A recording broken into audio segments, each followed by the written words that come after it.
Hi again. Well, now for this volume 2 of the Foundation to Watercolour. I had to do 4 discs because I've just got so much to show you and I want you to see the complete paintings right the way through. So I'm having to do 4 discs. So this is the second disc set of volume 2. This is discs 3 and 4. So I'll just give you an introduction to this before we start again. Give you some new techniques. This time we're going to use some salt. Right, to start off this second series of 2 discs on volume 2 of the Foundation to Watercolour, I'm going to do a limited palette watercolour. That is, I'm only going to use a few colours. I'm going to use burnt sienna, raw sienna, ultramarine and Prussian blue. And we'll see the wonderful effects we can get with that. And I wanted to show you how to use some salt with salt effects. I'm not going to even bother drawing this out. I'm just going to go straight into it for you just to show you the effects we can get with wet in wet and with putting salt onto the wet paint at the end, and also with splattering as well. We're going to use this toothbrush here, do a bit of splattering and show the difference between that and an ordinary stiff brush for splattering. Maybe a little bit of sponge work as well. So just making something up. Let's have a sky then. A little bit of blue sky and some mountains. So I'm going to wet the paper all the way down here for the moment, make a mountain shape. And we like a little bit of blue sky shining through, so I'm going to just touch my ultramarine and let that come in here. Let that spread down through here. And then I'm going to use some stronger blue, so I'm making it stronger in places and less strong in others. That gives me my blue sky. Now I want some white edges to the sky. I'm going to take also a little bit of the raw sienna and start to make some slightly yellow edges to the clouds here. Just so that it's shining through, between the light shining through. And I'll show you about lifting out in a minute as well. Bring that right down and through here. Now I want to get some very, very dark clouds around the outer edge. So we'll take that ultramarine and a little burnt sienna, which will give me a lovely grey look. I'll start to build these lovely grey clouds up now coming through here. So we've got the light centre part there, where the light is shining through and across things down here. Have some bands of light coming down and through there, and then this very, very dark, much warmer grey up and through here. I need some mountain tops around here, so I'm going to paint my dark right up and just start these mountain tops here. Mountains coming right up that edge. We'll have them coming down and through here and up that edge there. I want to be very dark down here, so I'm going to go darker still with the ultramarine and the brown. And this way I can play between my warmer and cooler greys, because I can put more brown in, as you see here. Just let it spread one into another.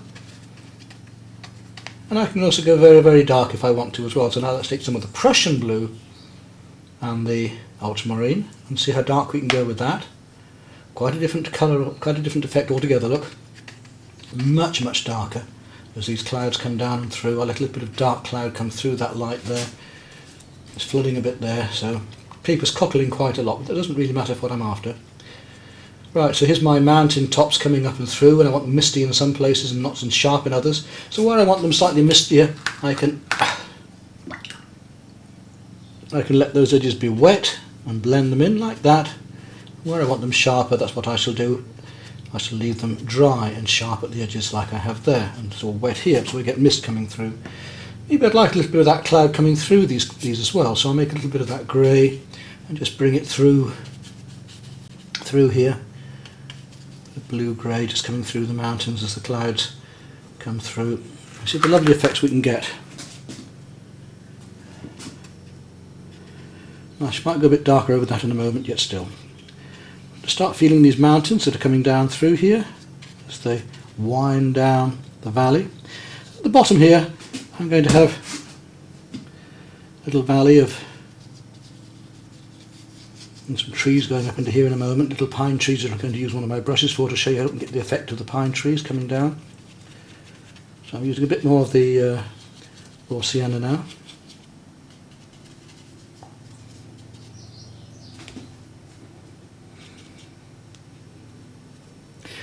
And the wetter it is, the more the paint will spread out.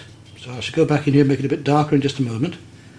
I want these little layers of trees coming down, with snow on the tips of them.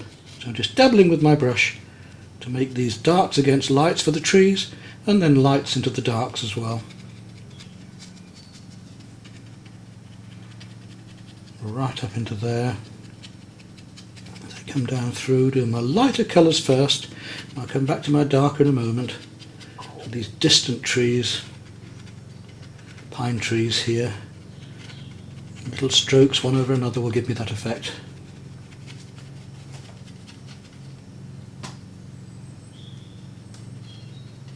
Little strokes coming down, tip of my brush.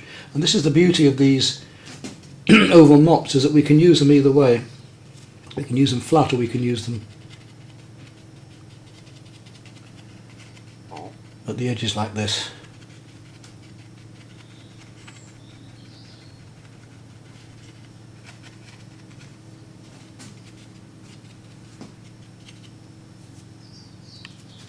I'm going to have snow all the way around here, but I want the snow dropping down, so I'm going to go quite dark in places.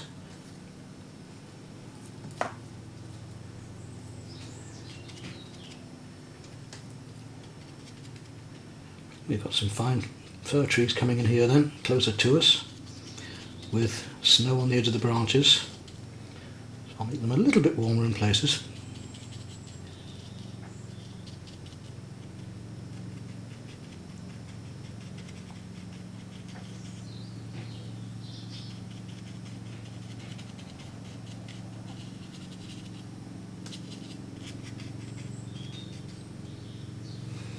I've got softer edges at the moment. I'll use some of this dark back there again, just to feel these mountains coming down while it's still soft there.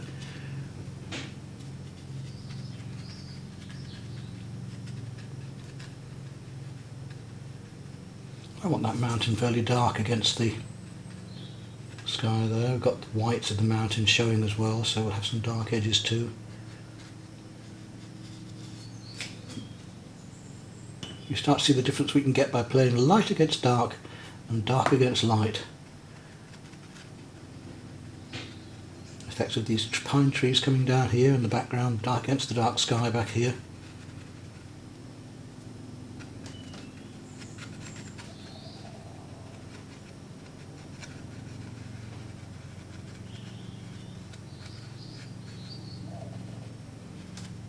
There's a mountain top coming through there.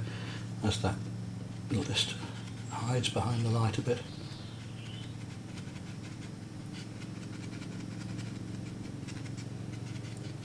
You see these beautiful effects we can get by playing between the wet into wet, the wet next to the wet, and the dry on the wet.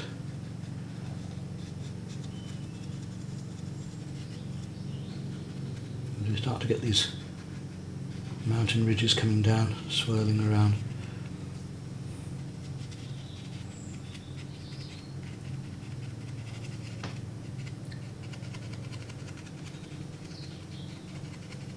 Little strokes to give the effect of the pine trees dark against the snow.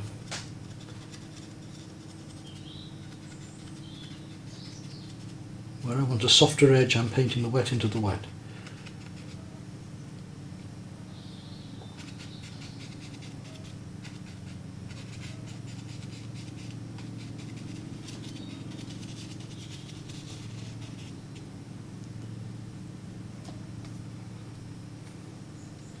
Just a quick demonstration just to show you.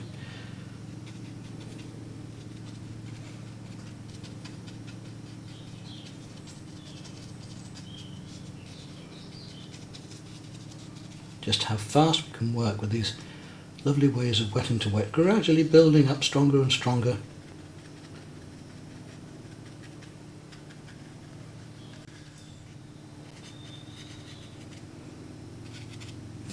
Maybe we want some sort of little stream or lake down here or something, so I'll just indicate in a few darks at the edges.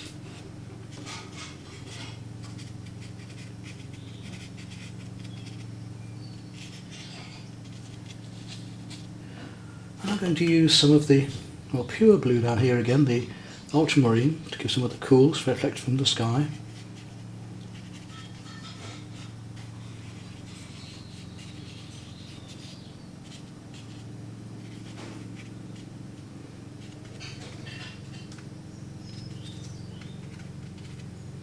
Some of those same blues coming down amongst the snow in the background to show the different shadows a bit more. Don't want all white showing, do we? how quickly we can get these lovely effects.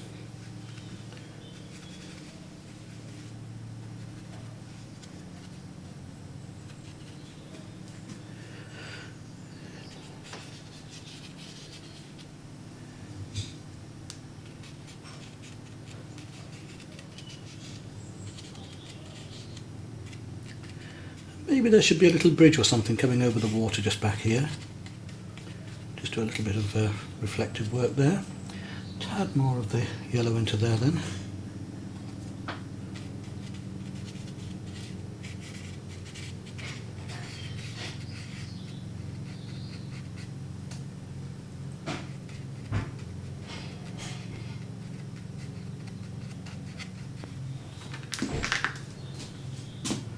Enough to let that dry off just a moment. But what we wanted to do was see how we could use the salt on here. So I'm going to take some ultramarine blue, just come in right through here,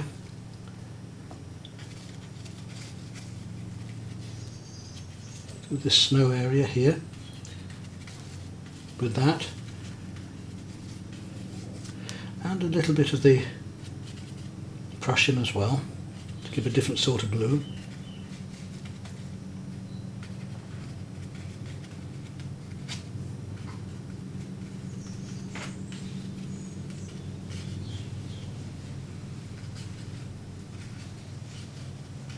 We're going behind these mountains, these trees here, and then we'll drop into there in a moment with the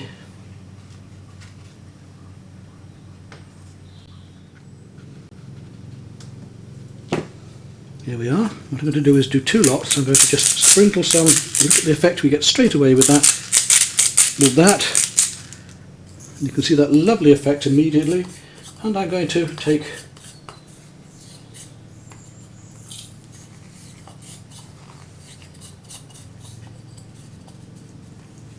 a little of the actual rock salt.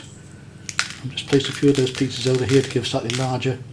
But that's just to give you an idea of the effects. And you can see how lovely that's just become down there. You can see that lovely effect of the salt here. Now we leave that there to dry because when we remove it we'll get lighter areas there of speckling. I'm going to put a little bit of it into the sky as well, even though this is a bit drier now. There we go. Let that dry off before we come back in and start working the darks over the light. Right, now let's rub away this salt now it's dry. You can see the rather nice textural effect we get there, slightly pock-marked. That gives you an idea about salt. I'm sure there are many other things you could try. Salt is absorbent, so it soaks up the paint a bit, so it gives you that rather nice texture. Equally, we could have crinkled cellophane, we could have crinkled cling film over it and pushed it down, say for yacht sails or water or something like that. There are many other ways we could do, and sponges as well. Right, let's go on.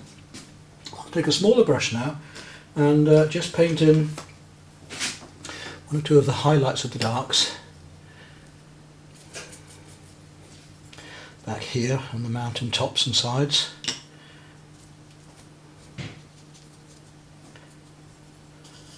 We've got a darker side of that mountain coming down there. Trees and things amongst it.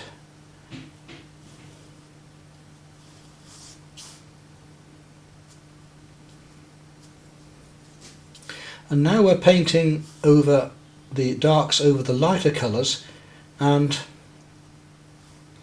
it's wet over dry, so we're getting much harder edges, as you can see, which gives me a chance to make some darker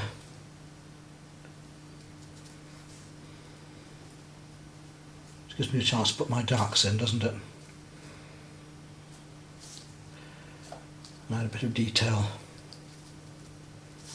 as we come down through here.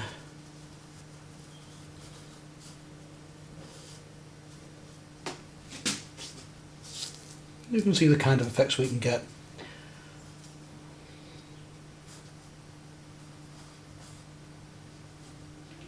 With these rock faces and things as they're happening in the background.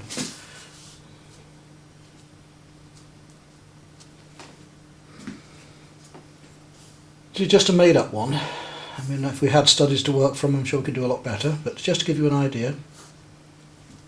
And I'm going to come back onto these areas here as well. Maybe we'll have a little bridge or something just going over the water here, just over there.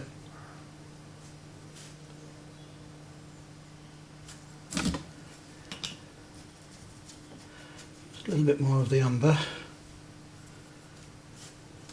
We just feel a bridge going over the top, down through here.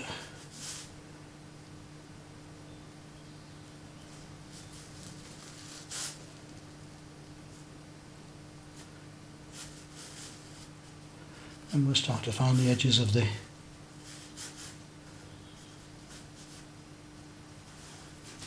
river there. The ice and the snow.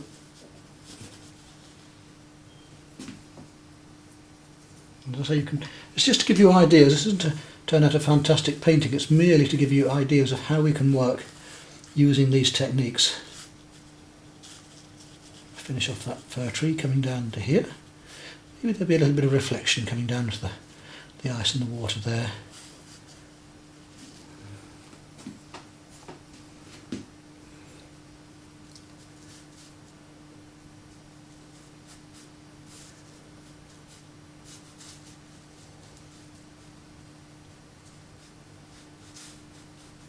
I'll just have a bit of the watery effects here too. Darker under that bridge.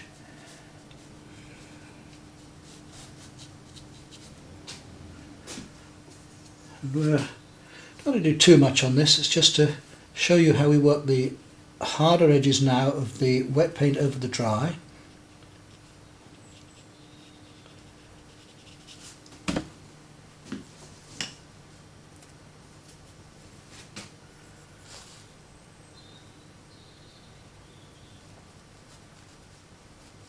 We can have lights behind darks and darks behind lights.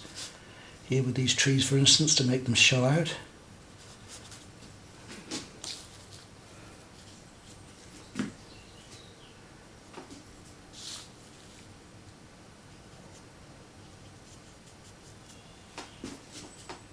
Deliberately making that bridge stand out there by making that a light against the dark. Same up here. Let's look at these trees where they come out.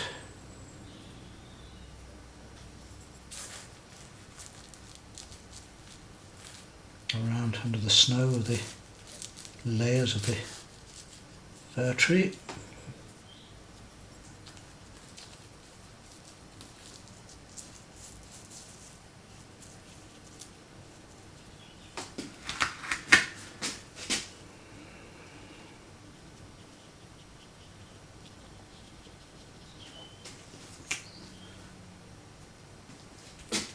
Very quickly we've established something that looks like or has the illusion of snow.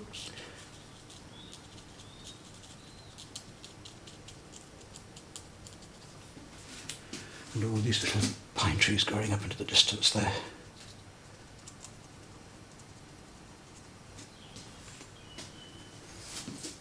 Even over those darker areas I can go darker still now and make it look as if we've got pine trees coming up behind there.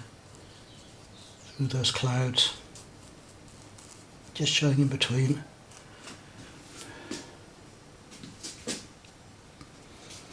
So we've got soft and hard edges together.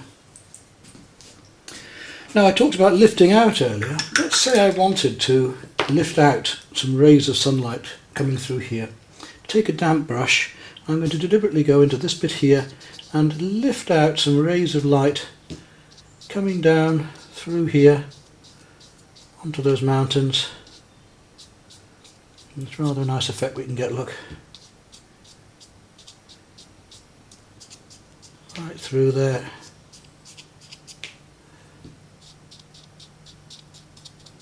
From the lighter cloud.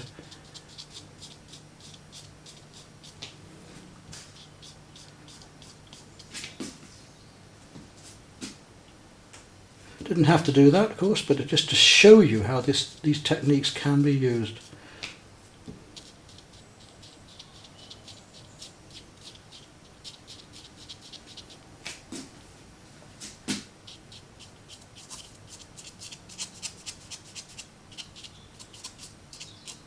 Lift out and blend, get the effect of light coming down through there.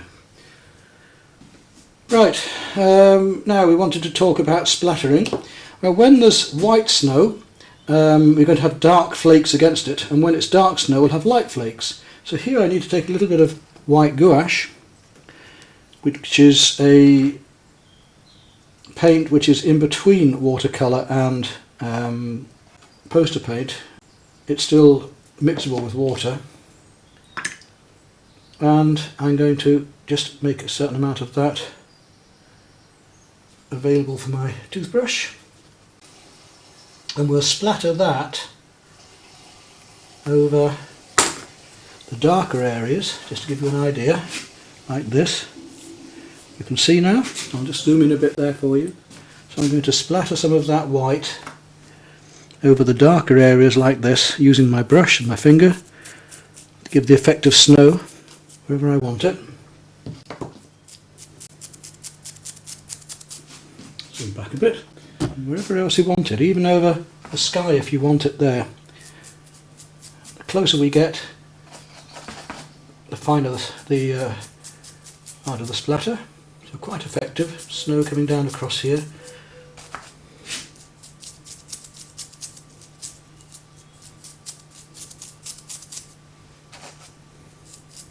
And equally I could use a brush, or if slightly different effects. I'm going to take my serrated brush and just use some slightly bigger flecks here. Right, so that gives you two ways of doing the flecks of the snow. Now we can do this the same, but with the darks. So I'll take some Prussian blue and brown, and where there are lighter areas we'll start to splatter in some dark snow coming down and flurries across this. So the light's behind there, and now we've got darker snow flurrying across it as well. Broken brush like this is very useful, because if we use an ordinary softer brush it would just come off in one big splatter. So where it's light we go dark, and where it's dark we go light. And you see the lovely effects we can get for a quick snow scene. Right, now let's get back on with the demonstrations, the proper paintings, and carry on with this series of volume 2, but disc set 2.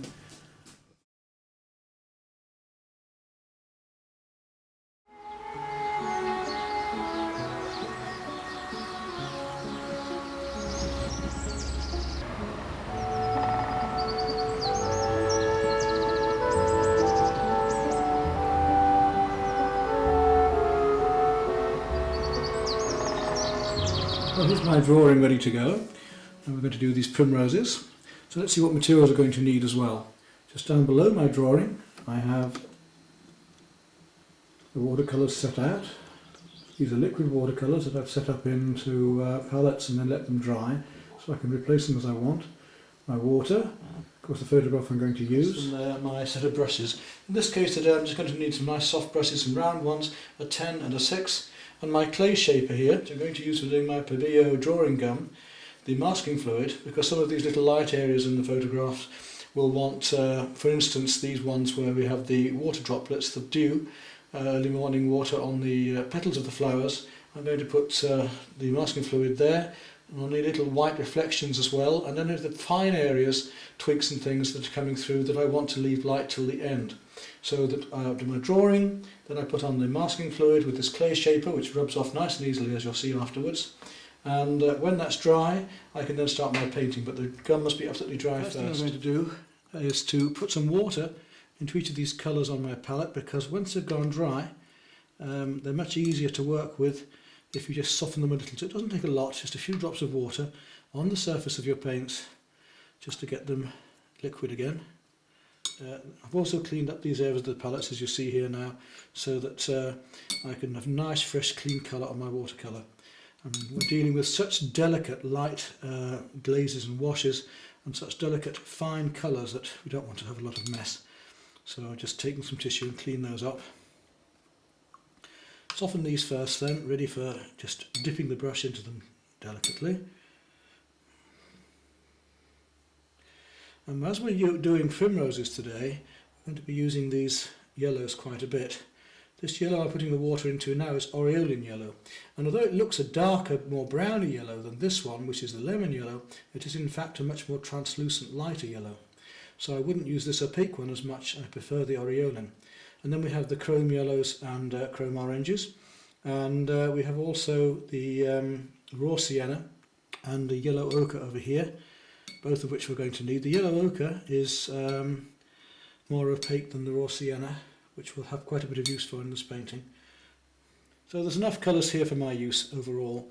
We've got a violet there, we've got our yellow ochre, we've got alizarin crimson, we've got bright red, cadmium red, quinquedrone red, Prussian blue, Payne's grey, cerulean blue, cobalt blue, ultramarine blue, and then through some of the colours here we have our raw amber and burnt amber and some burnt sienna, and the colours I've already mentioned. The greens, I've got an emerald green and a viridian and a sap green as well, and those are all I'm going to need. Most of the other colours we can mix anyway, so we're fine with those. Okay, let's move on now to doing the masking fluid. We're going to need it. One of the reasons I like this Pabio masking fluid is because the liquid is actually grey. With the white fluids you can't always see what you're doing afterwards until they dry down to a more yellow colour, but with this we can. So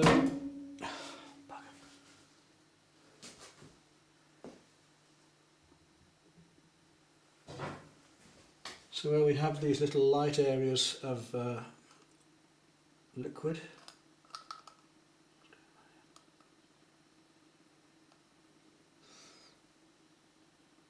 of water, we'll just fill those in because we want those to remain light, and we'll pick those out later on when it's dry, and then we can use very, very light colours to give these reflections of water. And what I say, rather than use a brush, I'm using a clay shaper which has a rubber end which I can clean very easily afterwards. Okay. Just finish off these stems.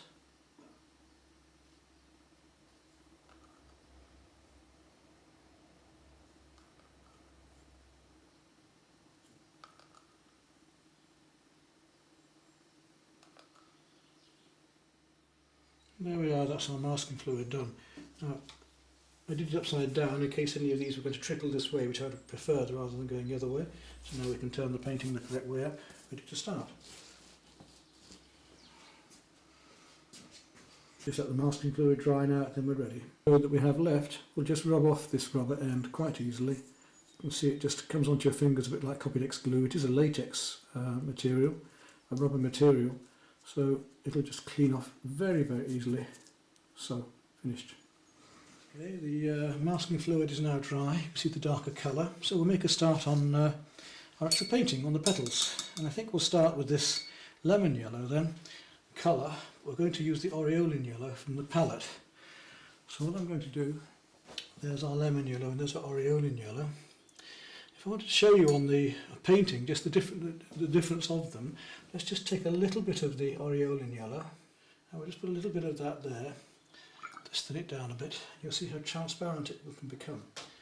Now if I take a little bit of the lemon yellow, which is more opaque, you might see the difference. Not a lot of difference, but the aureolin is more transparent and a much brighter yellow. So we'll work our way through these primrose petals here. Just coming a bit closer for you so I can see the actual brushwork. And if I do just a couple of the flowers in the moment, then you'll know how I will continue with the rest. So we take some aureolin yellow on the brush, using it quite thinly at first, because we can add wet into wet as we go along. Remember that if we paint wet into wet, it will spread out.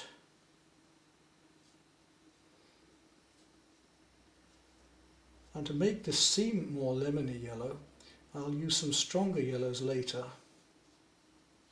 some warmer yellows, because aureolin and lemon are both quite cool yellows. Little touch of the aureolin. Bring that right down through all of these here. Don't worry if you go over a darker area that will be darker later, because you can always paint over that with a darker green, it won't even show.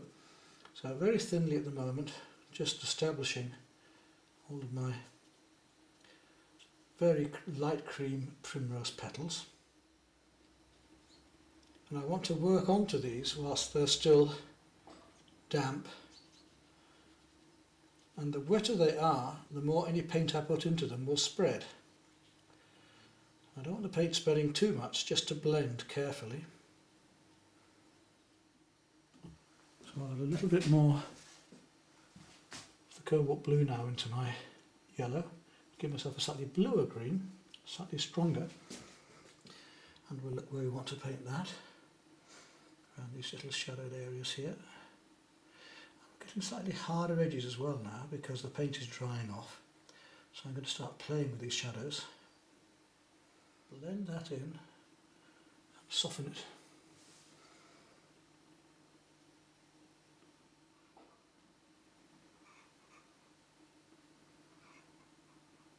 Then again we have little lines coming down and through.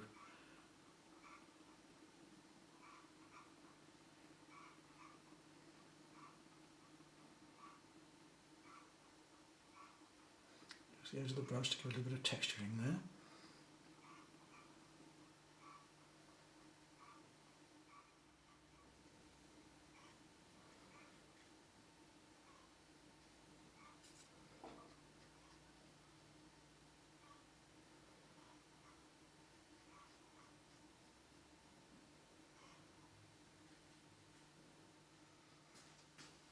So we have the basic light glazes on. Now, it's still drying off, but we're going to move to a slightly stronger yellow now.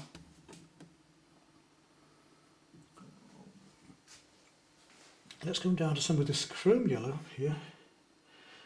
And mix a little bit of that up to our top primroses here. And let's look at the difference in a warm yellow to a cool yellow. Here we have a much warmer yellow going on, much more opaque.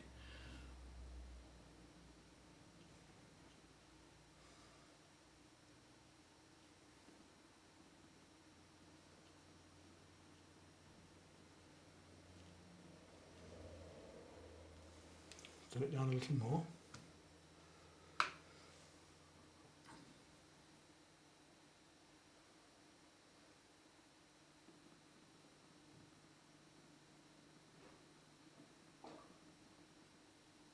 You can see the difference in those two yellows now, can't you? One is much warmer than the other.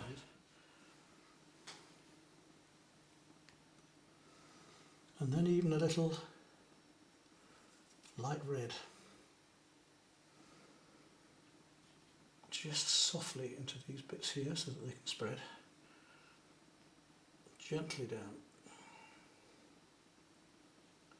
I'll tidy those up a bit more later.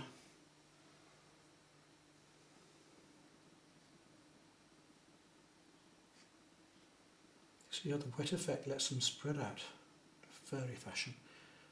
Just how they are on the actual flower.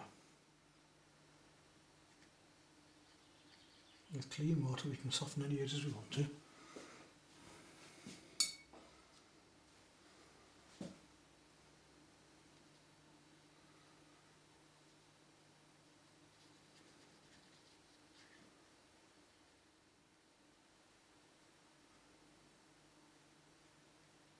By adding one glaze over another, you can darken things down even more and bring out these lighter petals towards us.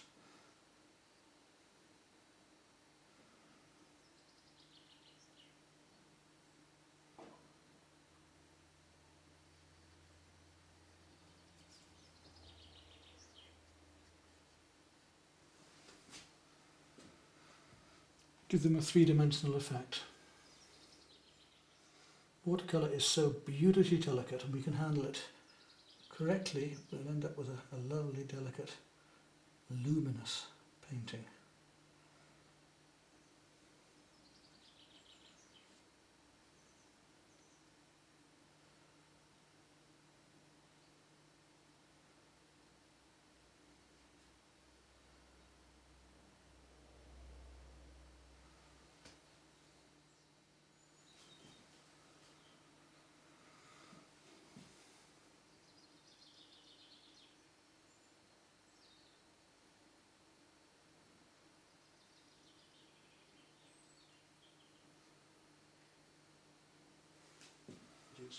Now I'm going to come back to my aureolin yellow again, but this time I'm going to paint it a little bit thicker down here.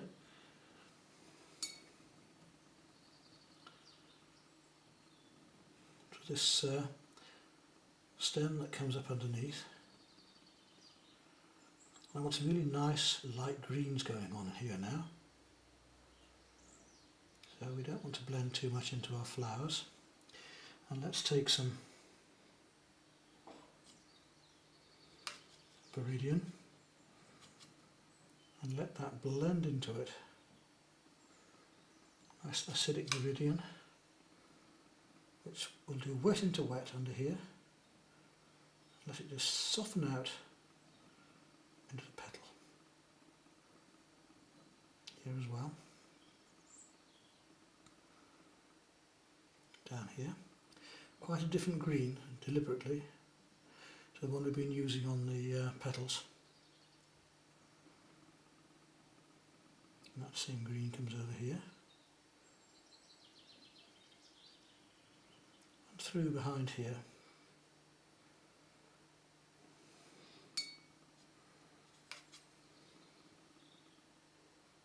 Around our flower shapes, our petal shapes.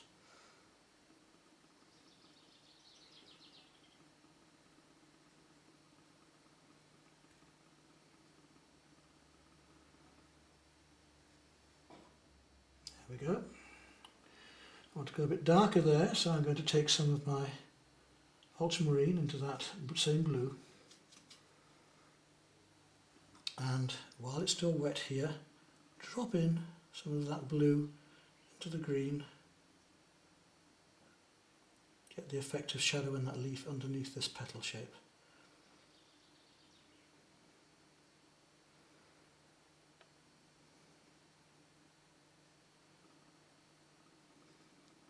Look at the lovely effects we can get. One area of wet into wet next to another, and some of that same underneath here, just while it's still damp, coming down.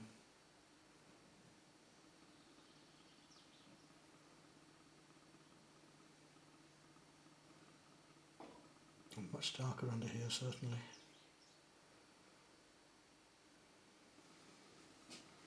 Now, continuing in those greens, I'm going to take some of the ultramarine, mixing it with that previous Viridian and a little touch of the yellow. And I'm going to go a tad warmer and darker by adding a little bit of burnt sienna to that, to give me a browny warm. It's quite dark under this petal.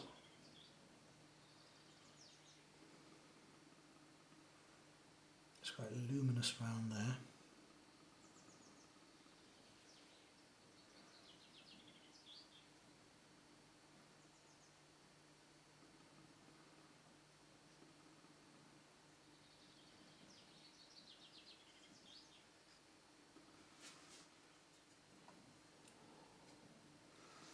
Prussian blue and some Indian red.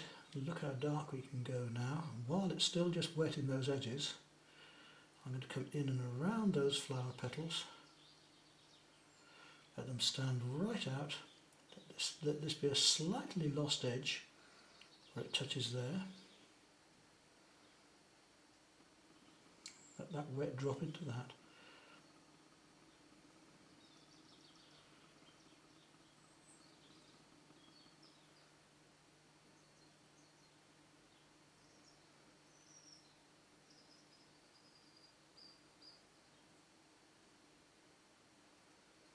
You see how those edges become lost edges as they're softer. That's a harder one there. I'm going to soften it in a moment.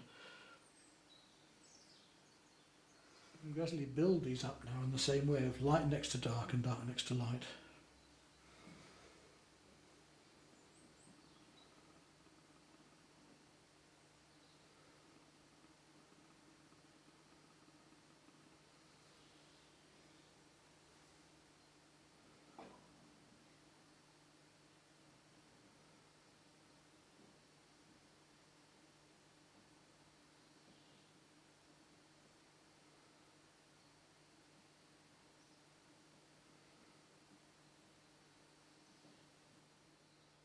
cadmium orange,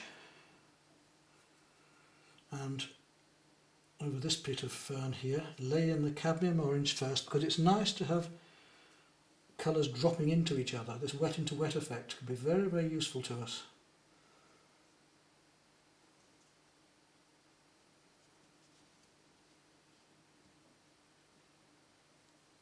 Nice warm cadmium orange coming into here. Much warmer than the leaves, and much warmer than the petals, the yellow petals. There's a light blue area there. There's some lichen.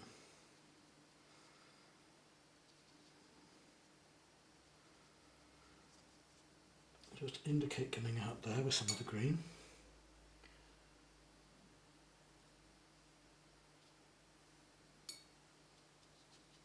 Let that blend in, wet into wet, wet next to wet. A little bit of cerulean blue here for this lichen.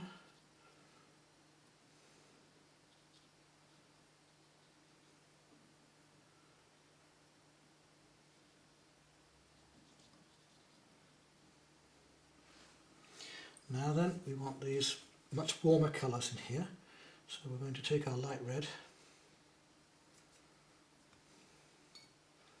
and see what happens when we drop that in. There we go. In fact, it might even be slightly redder still, so I'm going to put a little bit of more red into that. Bring our way down into these brown ferns here, which we're going to surround with a much darker colour in a moment to bring them out. So we've done the wet into wet, and still now coming down with some slightly warmer light red into these ferns. So putting another glaze on here, which is about one tone down on the one I've just done.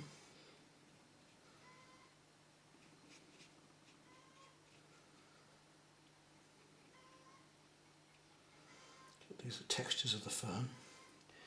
A little more red to that, which will really make the green sing later.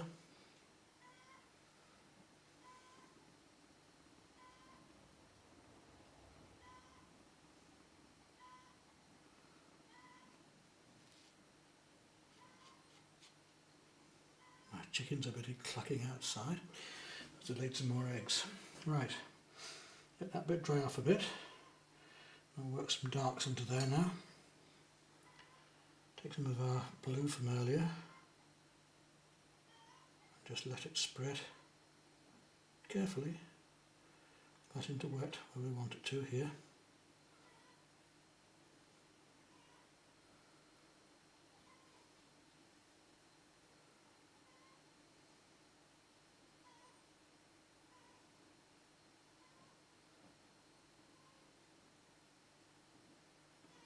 I don't want really hard edges on this, I just want to give the effect of the veins on these dying fern leaves. Lovely effects we can get, you see.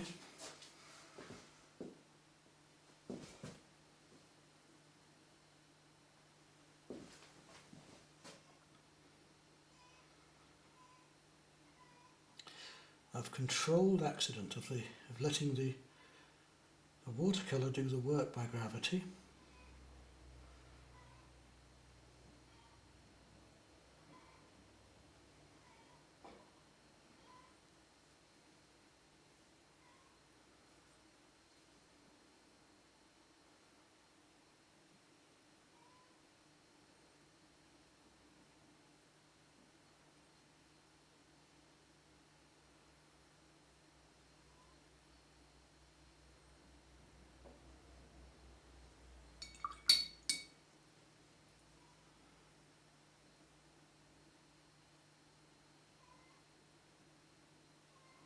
Gradually working up our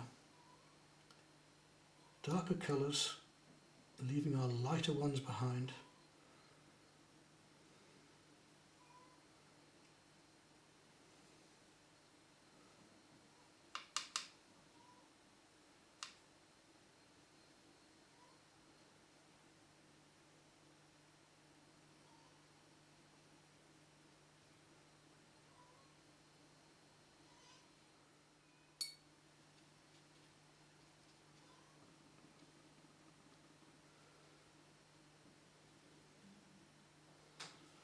I've got to do this fairly quickly because I want to let these very dark colours in here blend in a moment.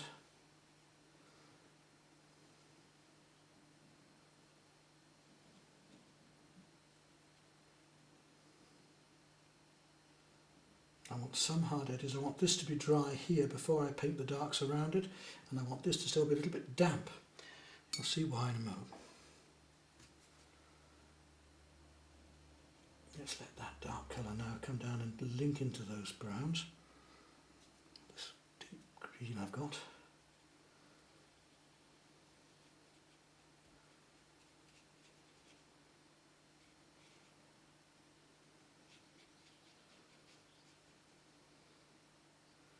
We just feather that in, tickle it in with the end of the brush to give the feeling that there were some veins there.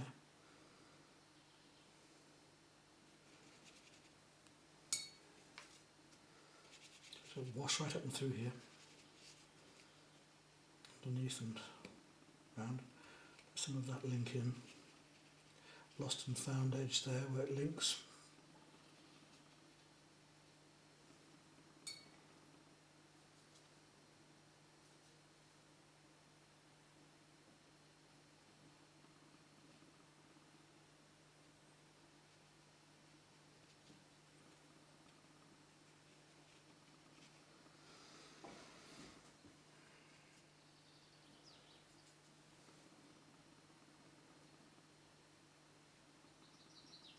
This is going to do some wet into wet. Just flick in these veins. You know it's dark in between.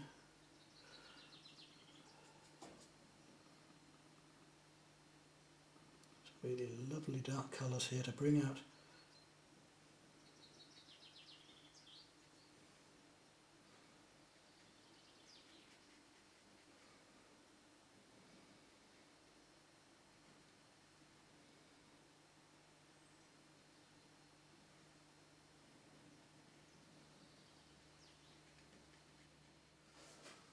so we have the lost and found happening again. And much stronger around this edge here.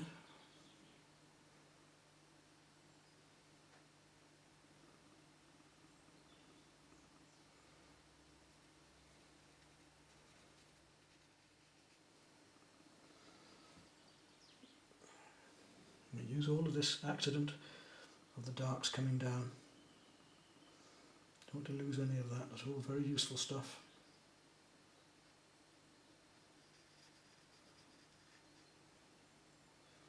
Bring out that shape again.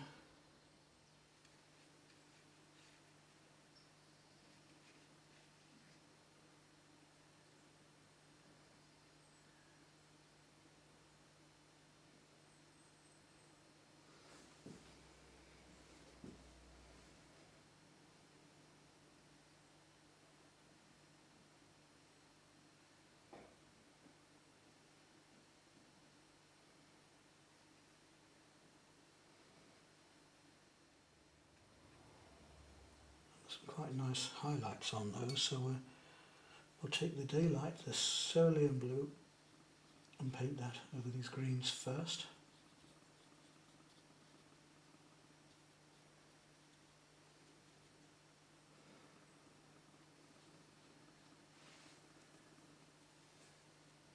Just lift out there. I can come back in with the cerulean blue again.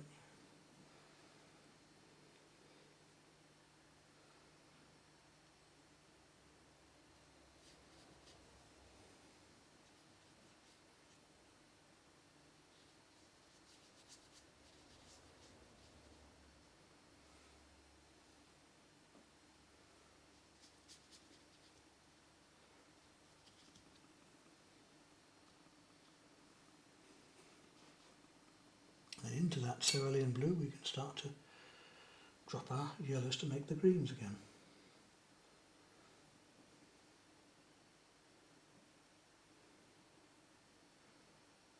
Do the darks afterwards, remember, just the lights first.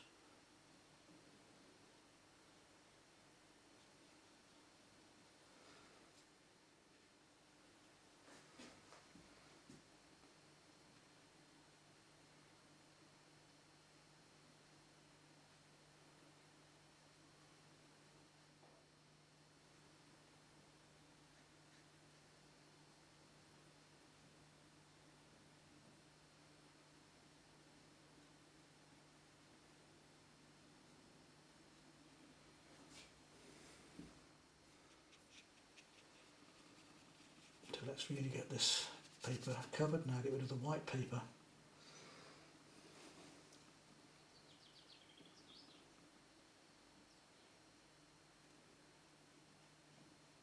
Let these light petals stand out.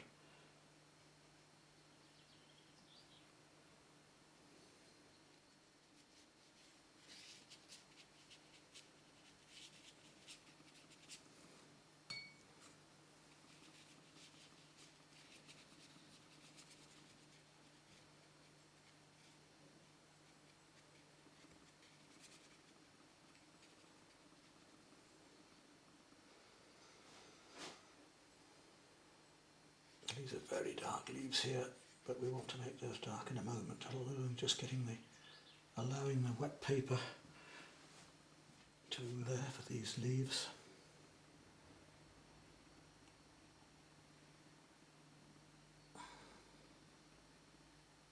Blend those in a moment. Soften those in just a moment.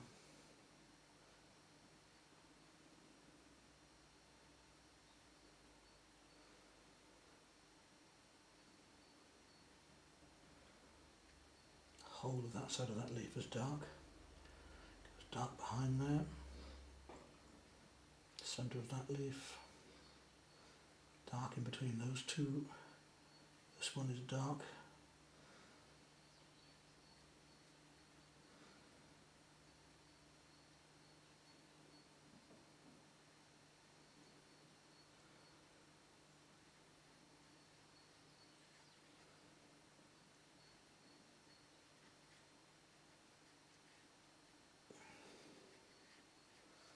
Light's reflecting on some of these leaves, that's what we're after doing.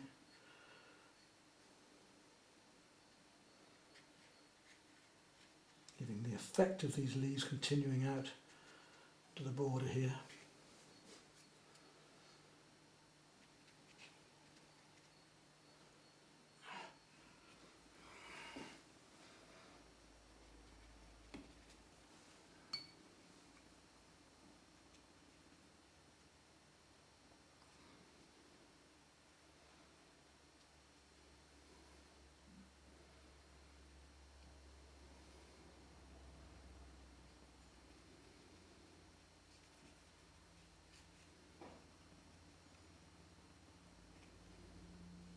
Some of these warmer brown greens now.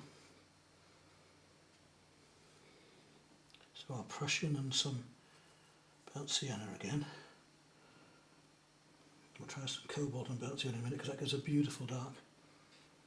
But I really want to get very dark at the moment.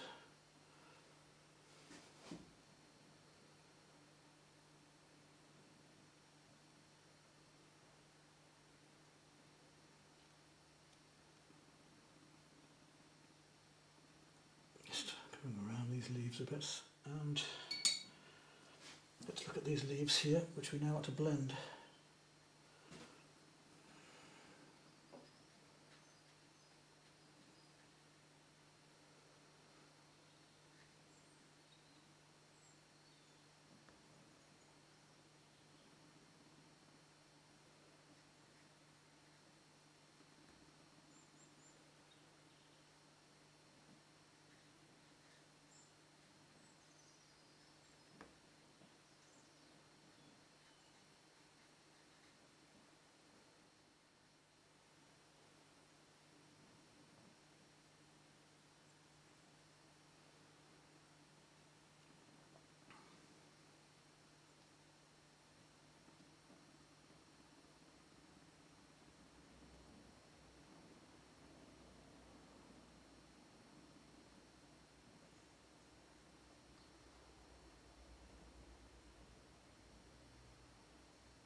Trying to remove the masking fluid, these grey areas. Take my handkerchief, because the paint is now dry, and any areas of masking fluid, you see they're coming away here, some here, there, any areas of masking fluid, we'll wipe away.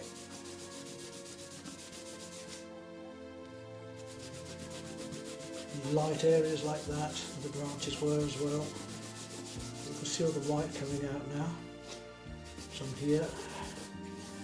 I think we've about got it out of some there. Now we're going to go back and tint those areas to make the little droplets of water. So let's come down onto one of those areas. Just look at doing that. Small brush.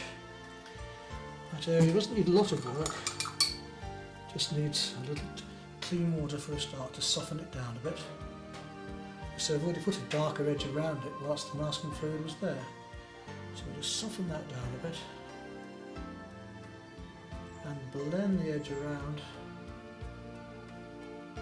like that. Same with these ones. We've got these areas here now as well, which we lifted out. That needs to be tinted down. So we'll take a little bit of our light brown and some raw sienna and just tint that down into there. Nice and yellowy gold.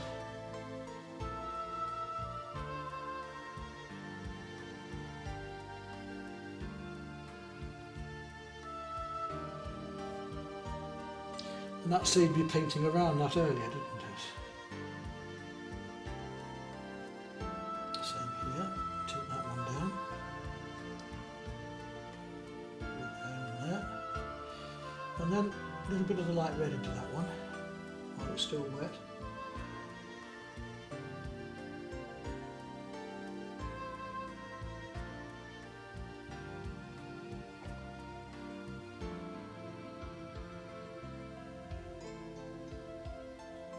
These other edges here as well, a little bit of warmth into them. Just blend that one in a bit more, so it disappears into that background there.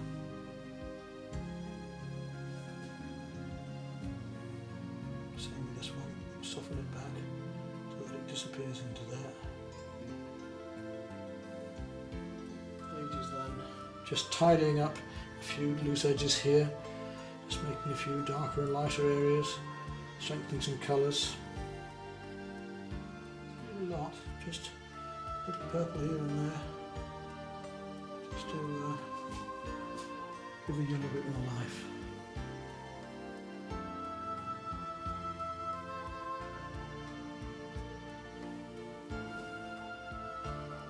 There we go. It's good enough, I think.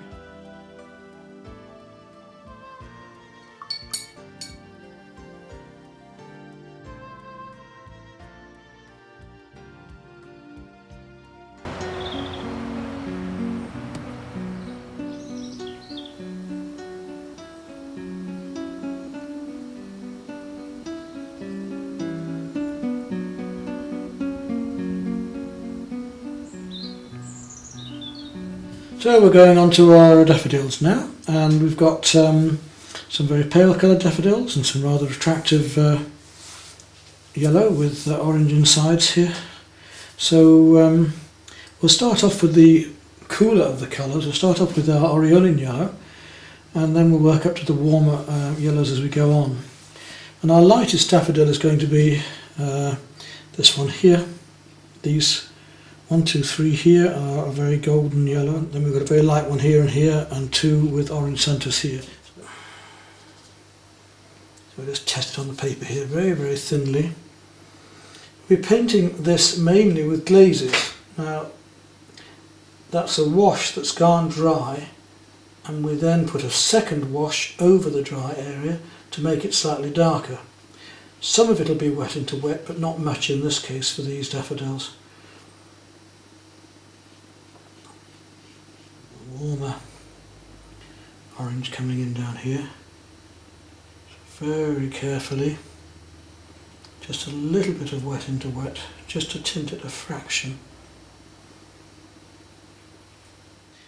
That's the preliminary washes on that one. Now we're going to come on to these two, which have orangey centres, and it's a much stronger yellow, so I'm going to go straight into my chrome yellow on that one. And we give it a wash of the chrome yellow, which is stronger, and you'll see how that leaves the lighter yellow we've just done looking quite light.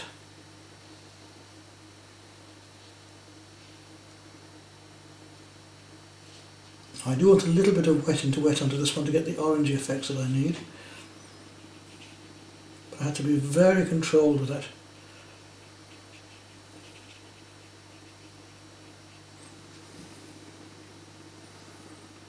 Now we've got a bit more orange.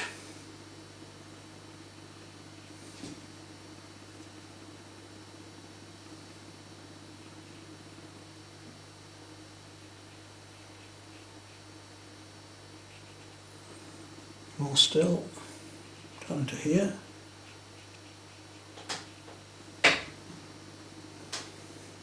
And then we need quite a bright red coming in there. We're going to let the wet into wet do the job here now.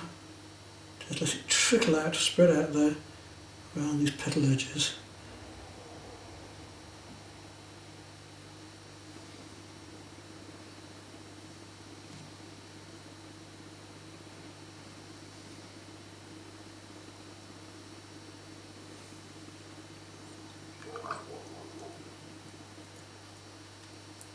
Bit of bright red. Working its way down there. Go too much. And then we'll just drag that up. And while it's still just damp enough, we'll strengthen the colour around some of the petals here to give a bit of shading.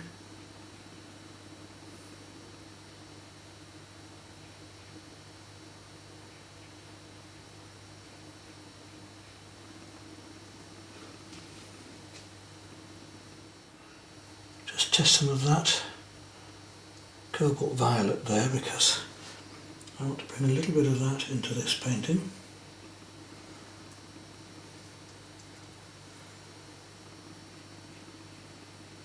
To give the delicacy and warmth of some of these. I'm going to bring a bit of cooling in a minute as well.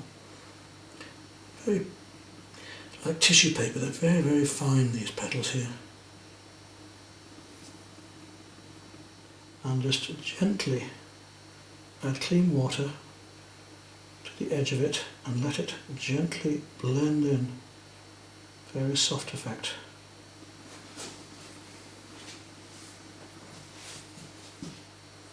Now these areas are almost dry enough to work on again here, so I want to start adding some green over that now as well, just glazing it in.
Nice and bright.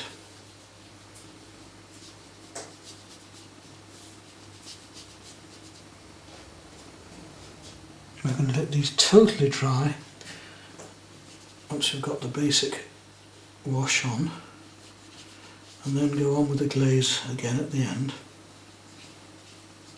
So there's our basic wash of the chrome yellow. I want to be a little bit more orange inside them here.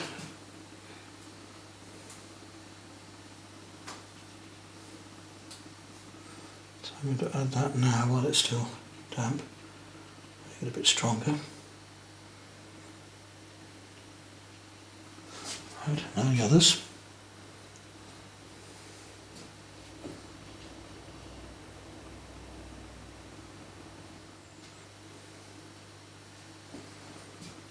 This is of course a composite of a couple of pictures put together, not just one photograph I've taken. I've taken these daffodils from 2 photographs and recompose them as I want them, which of course as the artist is something you've always got the right to do, because nobody's going to know, nobody saw these daffodils.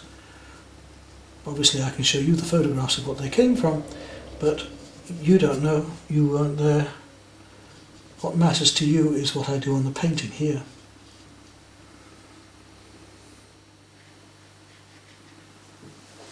There we are. Let those dry a bit. Well, there are some greens I want to put on now. Well, these are very light, these greens, and I'd like to get them in this emerald green, for instance. Be nice to get it in early on. Put the darker colours over later. It doesn't go into the area of my flowers while they're still wet.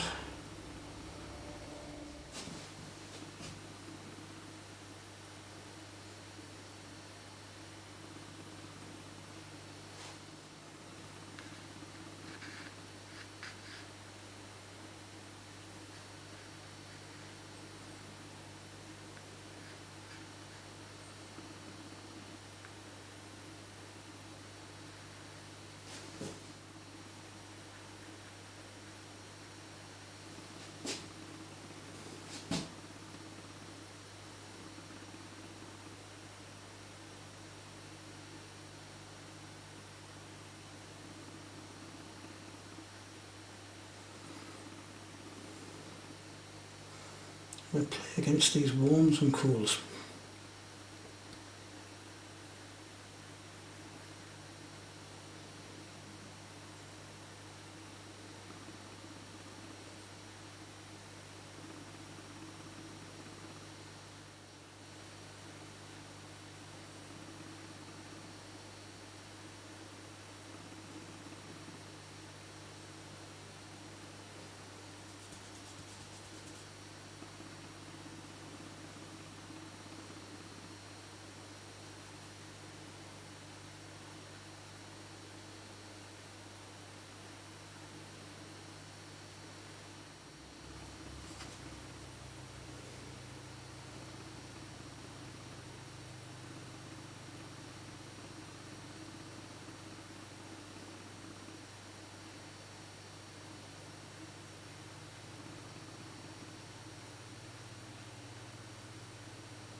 Now we're working towards the final glazes.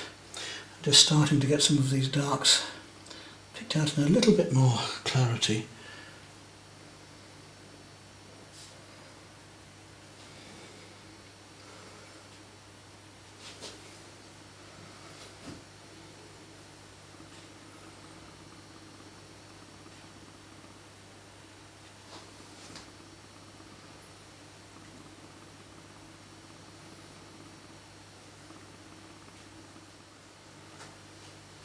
And the rest of that really is going to be done, or show out better once we have the very dark background in.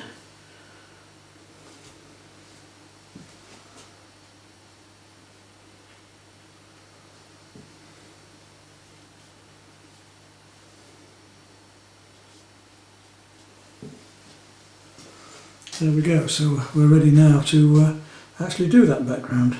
I have to lay the paper flat because I do want my background to be absolutely flat. It's going to trickle everywhere. I just want to have these ideas, this wet into wet, spreading out around these flowers. So I'm going to have quite a light top here, just clean water around this bit, Make sure you don't go over your flowers or you'll be in a mess, because it will just spread across the flower if you do. You want to carefully surround these flowers with water.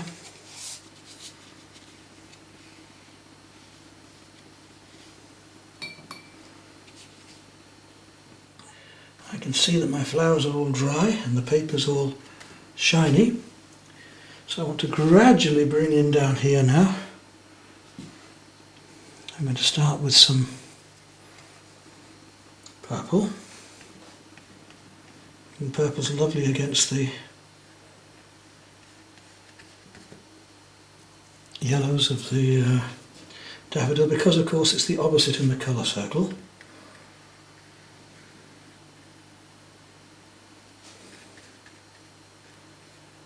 Around these daffodil petals.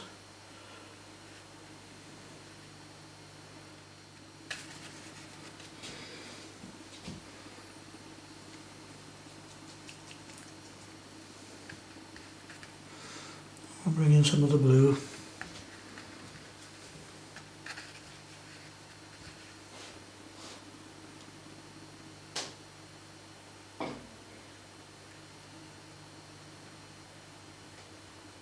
And now I'm going to leave some of these light greens just showing through now.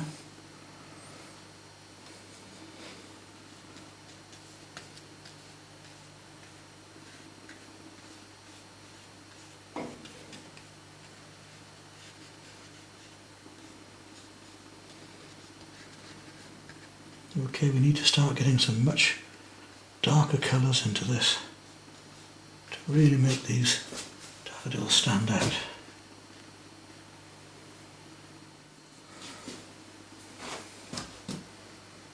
And we'll start to come in around these fellas here. A bit more burnt sienna in that. And let's really make this flower stand out.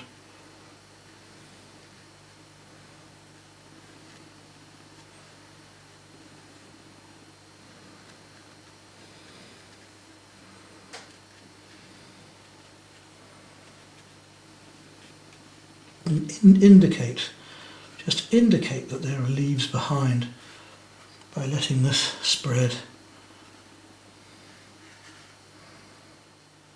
So we're starting to get the feel of leaves coming down through here and these daffodils standing out in front of them.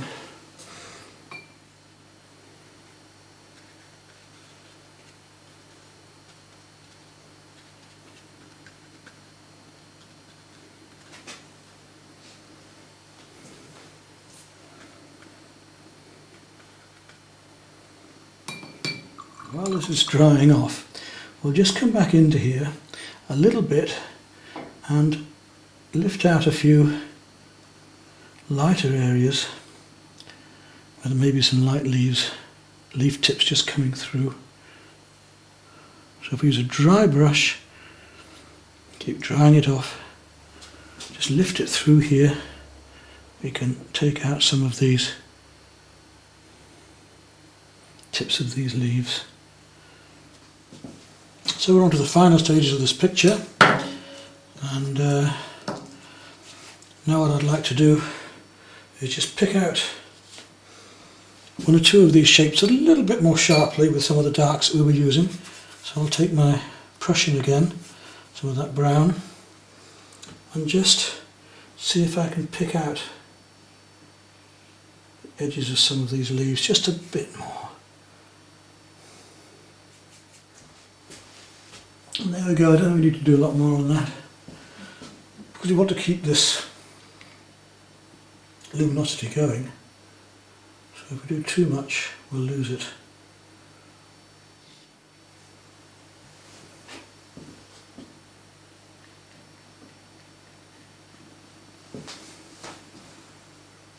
There we go. I think that'll do. Paint as field dandelions, because they come out late spring here.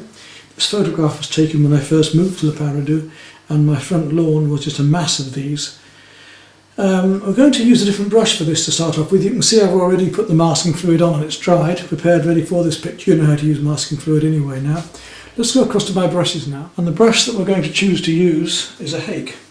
This is a horsehair brush, and one of the beauties of these is that once they're wet, they're very good for doing big washes, but they also, if they're fairly dry, will split up to give the effects of grass quite nicely. And I want to paint these effects of the grasses now by working my lights and then my dark greens in, wet into wet at first and gradually going drier. So I'm going to start off with my light greens at first and put a wash of a light green straight on. In this case we use the light emerald first of all. But go all the way to the top of the paper with that, and you can see the wax resist. You can see the resist now. And when I remove the masking fluid, then I'll be able to paint in the white areas that I left with clean yellows to give the dandelions. And I've also put some rather nice daisies into this as well. So I thought our dandelion field needed some daisies, some summer daisies. So we've done our spring flowers. Now we're going on to the late spring, early summer ones. Right, there's our wash with the Hake brush. Very useful brush. Now, I want that to dry off fairly quickly. I'll start to make a more a warmer green now to go into that. So I'm going to take some of my chrome yellow and a bit of sap green and make up quite a yellowy green. And let that trickle down and through.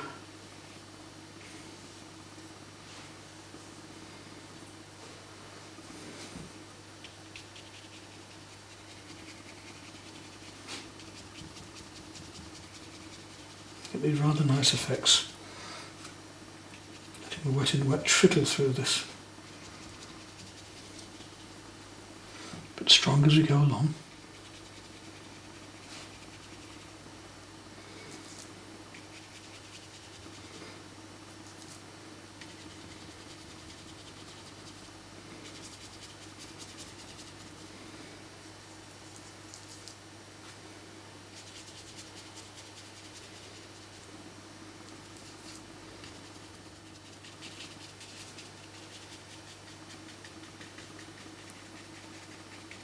There are some bushes and trees coming up into that background there.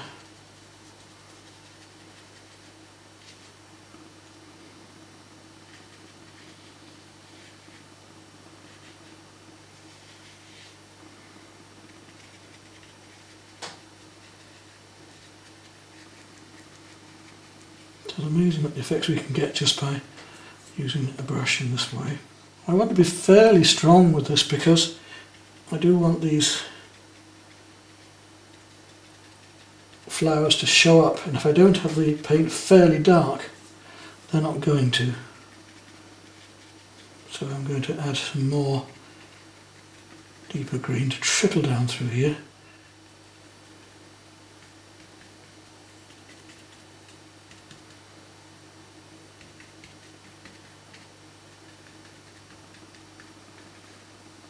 And just take some of that dark and go back into here a little bit again. Just on the horizon line. Let the wet to wet do the work. You can already see the effect we're getting as if it's a bunch of daisies now, or even dandelion clocks. So we're getting a lovely loose semi-abstract effect. And that will do until that dries now. So this painting should be dry enough now to carry on. If we just put a bit of paint on the brush, you see how that, when it's fairly dry, it goes a little bit moth dog-eared. Well, we can now use that to our advantage and start painting in the effects of these grasses using the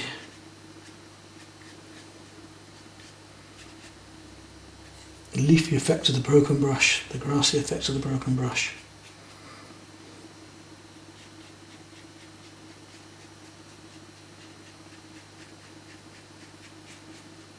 Using it in different directions, just crisscrossing lightly.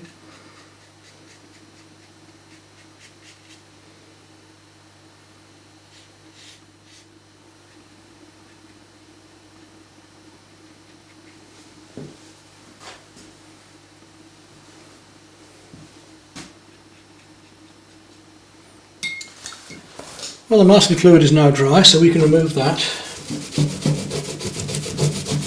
Give us these lovely white shapes. Looks like a field full of daisies already, doesn't it? Right, I'm going to take my number 10 and we'll look at the chrome yellow.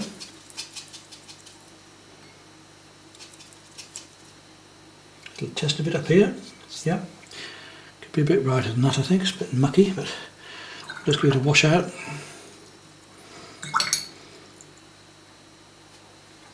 That's better. Clean up. And we paint in all of the dandelions in this colour first of all, thinly.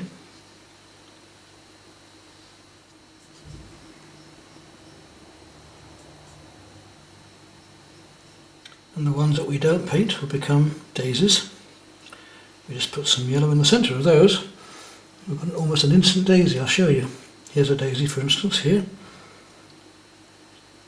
If I put some yellow in the centre of that, a little bit of orange later, instant daisy, although we've just got to bring the petals out.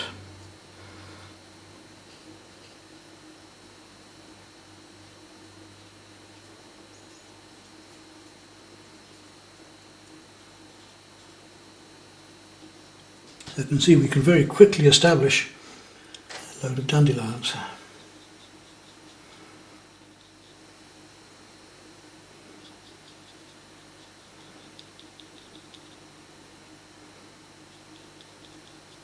Now this is almost like glazing again because we put our undercoat on, and I'm going over with a second slightly heavier coat now to give the effect of these dandelion petals. A lovely orangey red here. Let's start underneath there for that first. So I'll go even darker in there in a moment.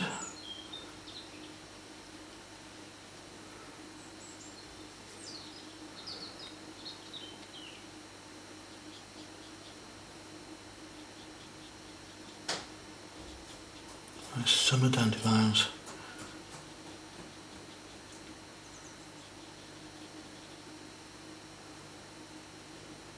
Also the daisies have a little warmth around them as well. And a touch of green in a moment. Give this nice sunny effect of dark against light, which is what you get when you get very bright sunlight. Especially where they will go one over another.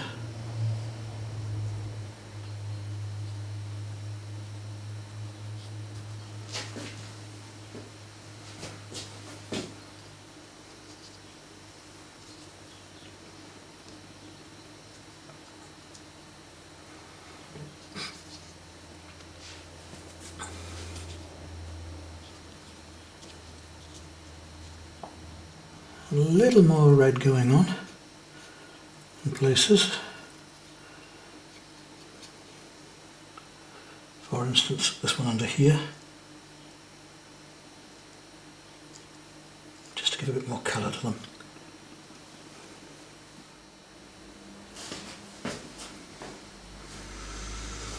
There we go then, another technique, a field full of flowers.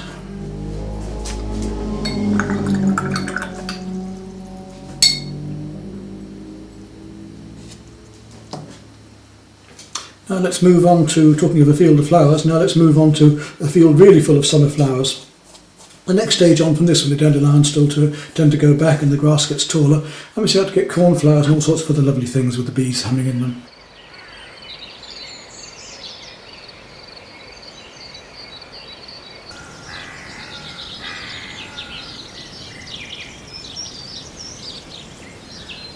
The next flowers to come out will be the poppies, I think. In this case we're going to do some big opium poppies, not the little traditional ones in the fields around here, but how can I be living in France if I don't do poppies at all? And I do have some of these in my garden anyway. So how are we going to go about this? Well, we'll build up again with washes. We'll build up the oranges and yellows first and then work up into our different reds. From the warm yellows through to the warm reds and then through to eventually the cooler reds. So our cadmium yellow, cadmium orange, and then bright red, and then through to the rose and alizarin at the end. Cadmium yellow.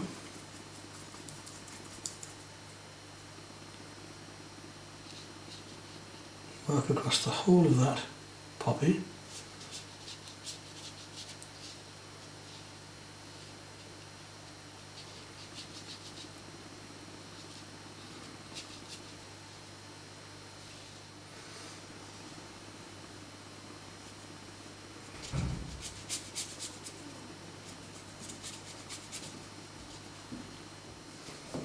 Right, and now we've got that on, we want to get these cadmium oranges in, the much deeper orange.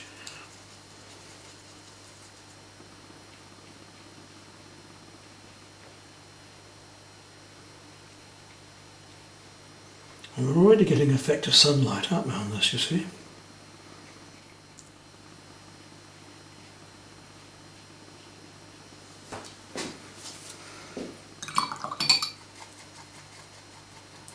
It's not bright red.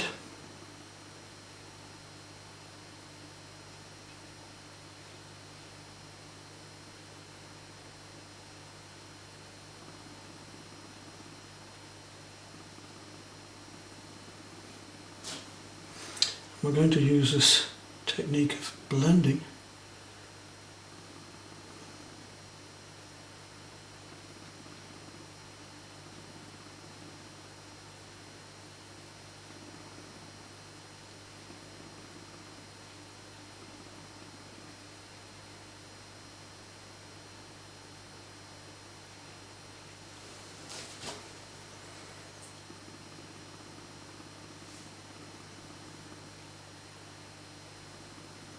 Lifting out where necessary.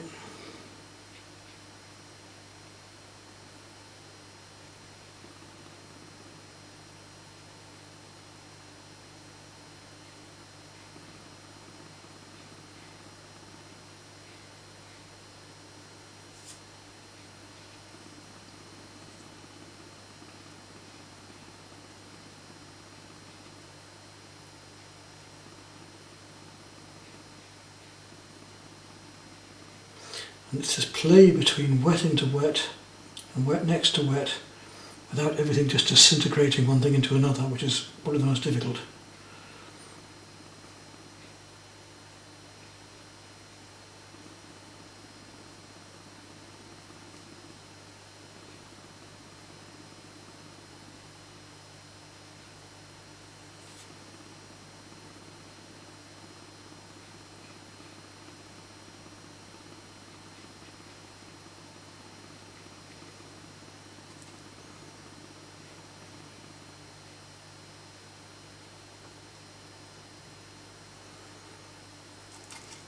That was our warm red. Now let's go to a cool red. The rose.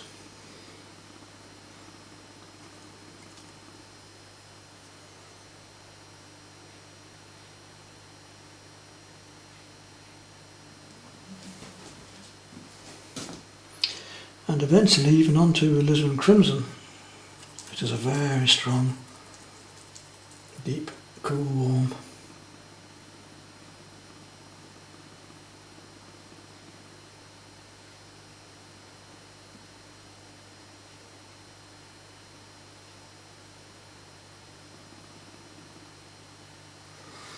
Look at the effects we can get there, you see, for our puppy. Let's come down to these.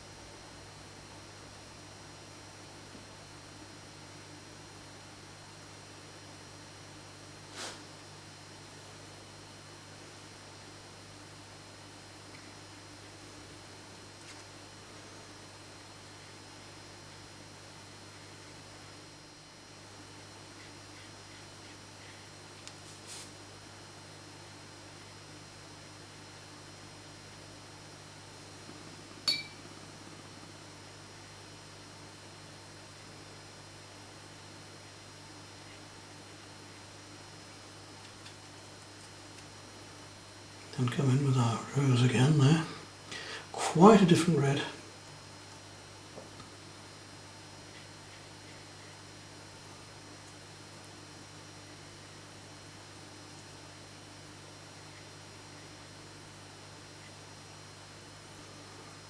And touch the alizarin crimson again.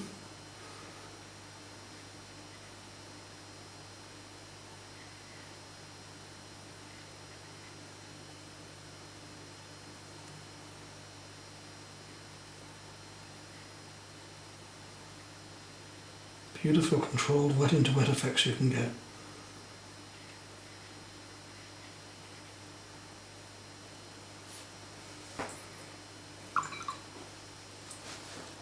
The crimson again, down under here.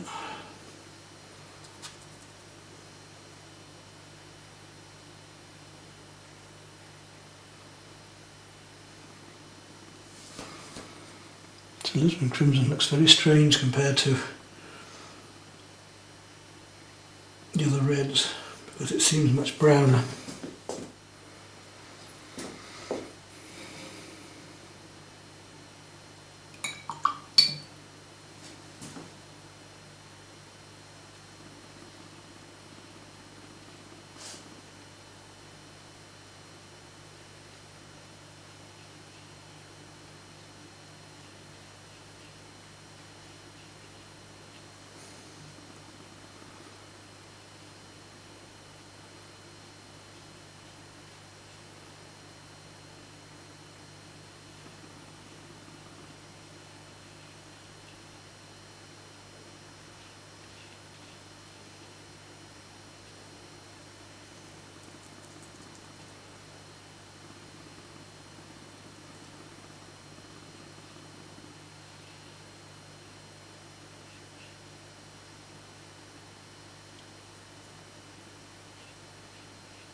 You can see what fun you can have playing with these wet into wet effects as well to get the vibrancy and the colours you want.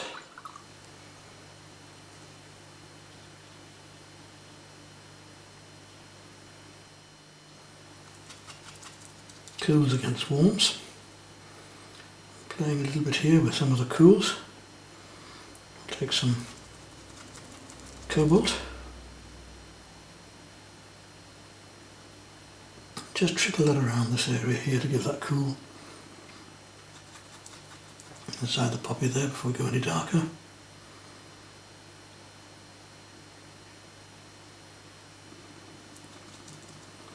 Lovely effect we can get there, look. That blue against that, wet into wet.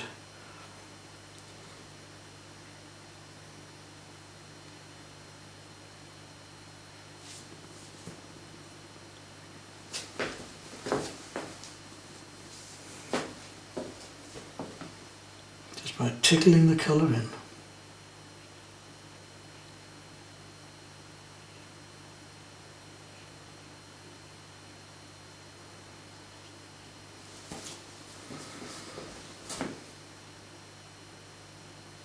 Get a glaze of my favourite oil and yellow in. We'll start to mix the green actually on here.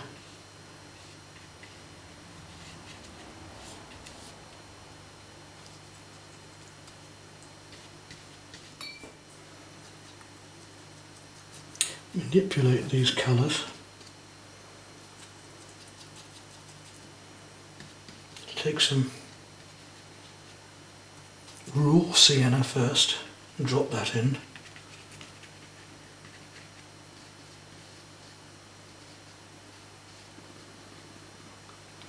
Raw sienna is going to be a much warmer yellow than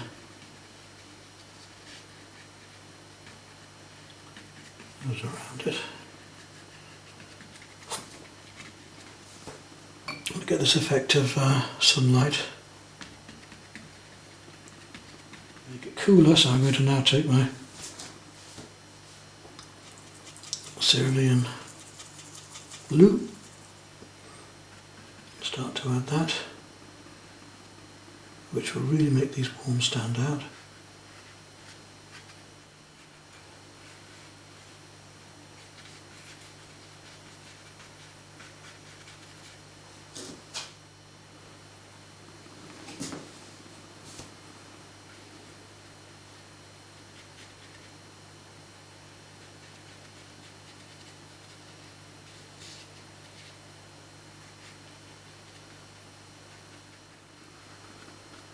Get all the effects we want.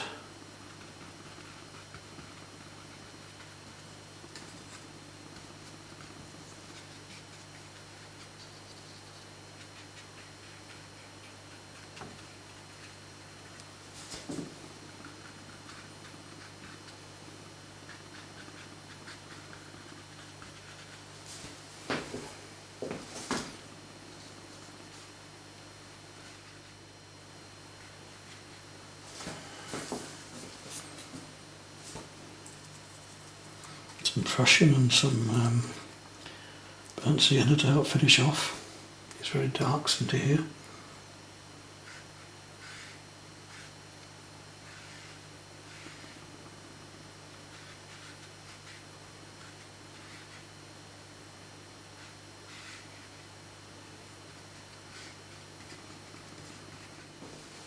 Because things are still nice and wet, so there's just a chance that I can get in here and do that. Just what I'm after. And lift out a few of these light areas.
Sometimes it's nice to work in a different shape, especially with oil painting, but in watercolour as well. Here we're going to paint within this oval shape and we're going to do the rose. Have to be careful with painting anything like a rose that it doesn't become too twee, but we'll have a bit of fun with this one I think, because we've got some beautiful yellows and oranges to use in this. Let's see if we can make it look three-dimensional and still work as a rose. So I'm going to start off with this rose by painting petal by petal, and it's very, very light in this area here. So we'll have just a very thin coat of aureole in there, just on that edge. Just a slight tint then, that's all we're going to have there. It's almost white paper, but not quite. We'll let that dry off. While that one's drying there, because I want a hard edge on that, I'm going to come up to this area. And in fact, all of that requires the aureolin, but quite thinly.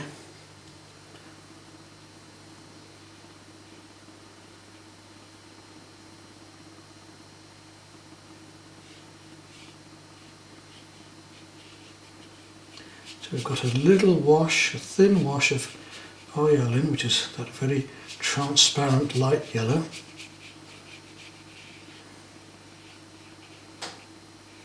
Right through to here. Now we should be able to use the techniques we've been using earlier on, the techniques of wet into wet for this, although we will need to paint individual petals more than we've done before.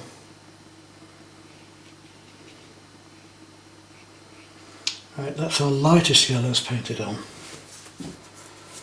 Now I'm going to add a little bit of the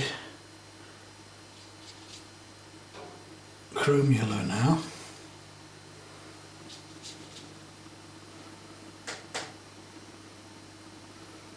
And I'm still painting the whole of the flower, because as yet I don't need to do individual petals, not quite yet. I will do, but not quite yet.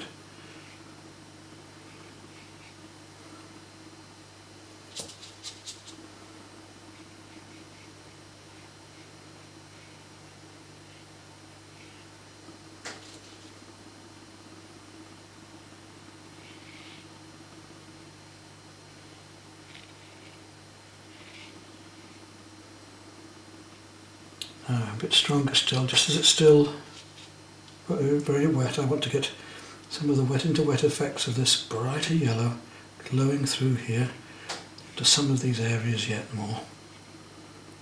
Down around here, up round here.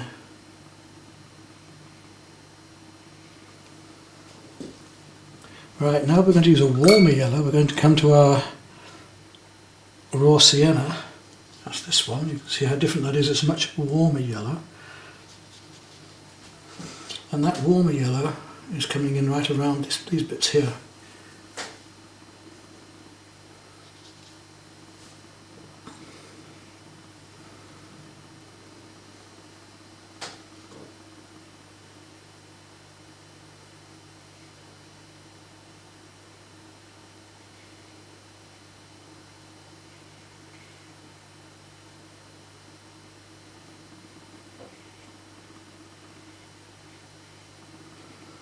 So we'll just tint some of those areas in preparation for the careful painting we're going to do in each petal a bit later.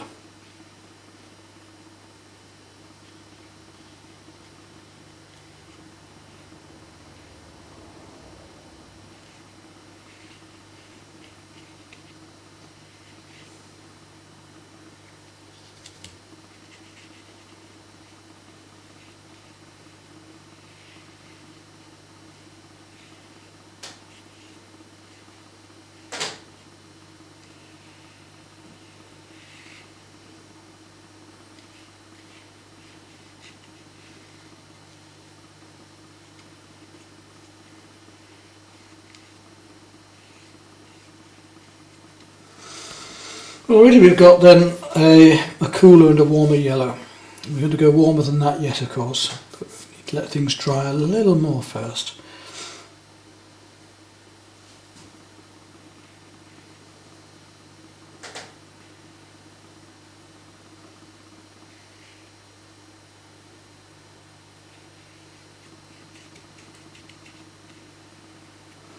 As that's drying, I'm just going to blend things around.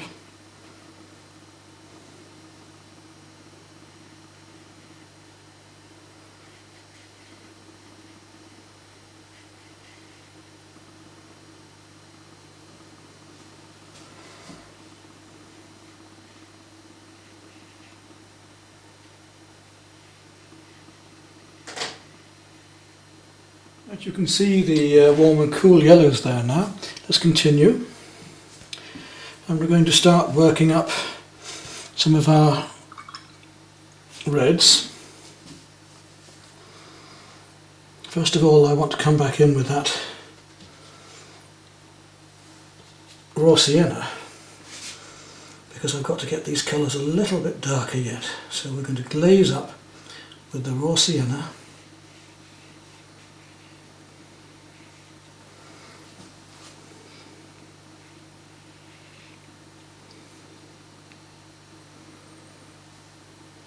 Where I feel it's necessary around here. And we're going to do not just glazing, but we're going to blend the glazes gradually together as we go along as well.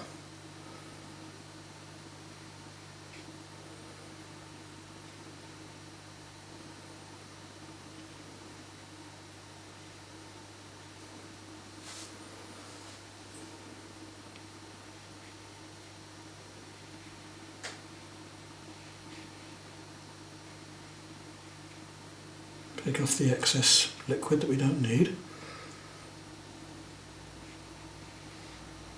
Gradually building these up, layer by layer.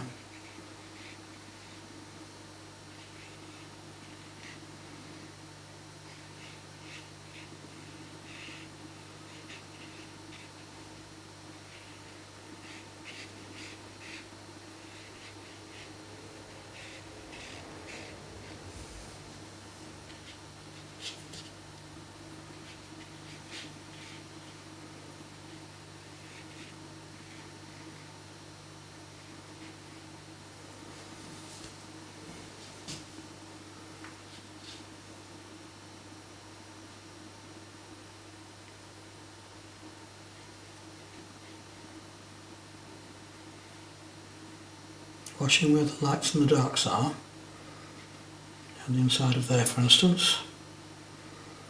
So we're building up a tonal painting, as well as trying to keep the colours correct with our warm and cool yellows, and light and dark edges as well.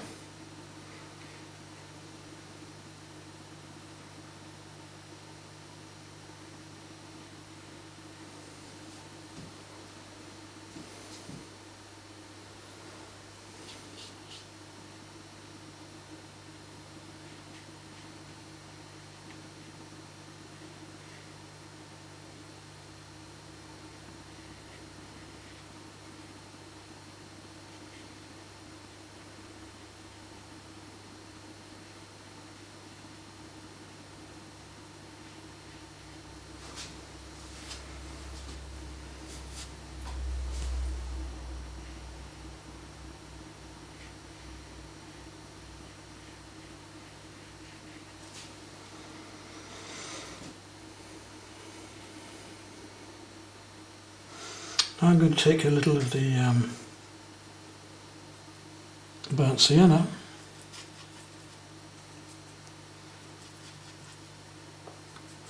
and add that to my raw sienna to give myself a slightly deeper brown.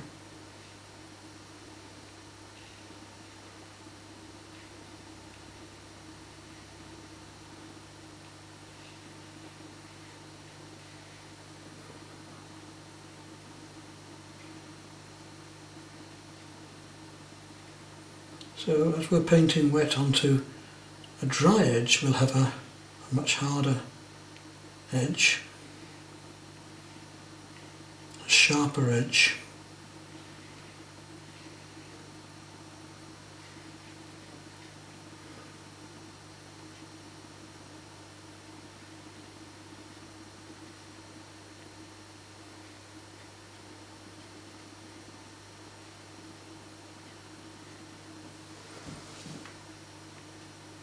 But we don't want it to be flat, so we're going to need to blend these curves shortly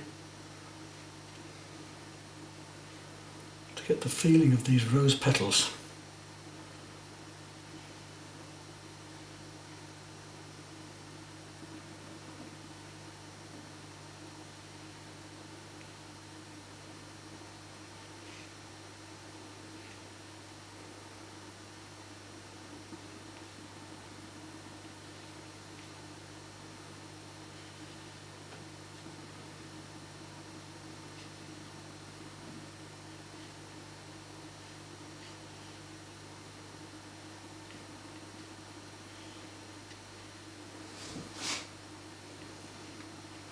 And although we know it's a very orange rose, you'll notice that I deliberately haven't gone to the orange yet. I want to establish these tones first.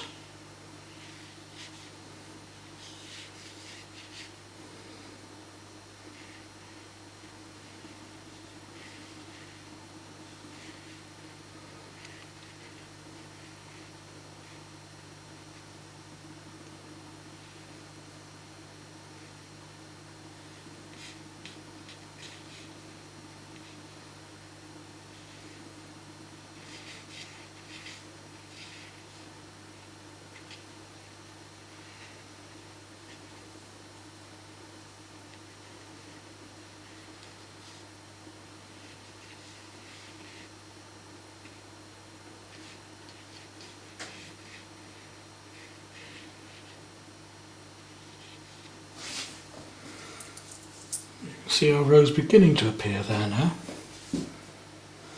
At this stage we'll start to go a little more red.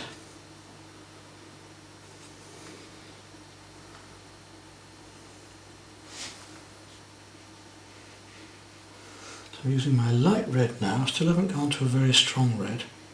Just take it very delicately. Don't rush the job. Not with glazing.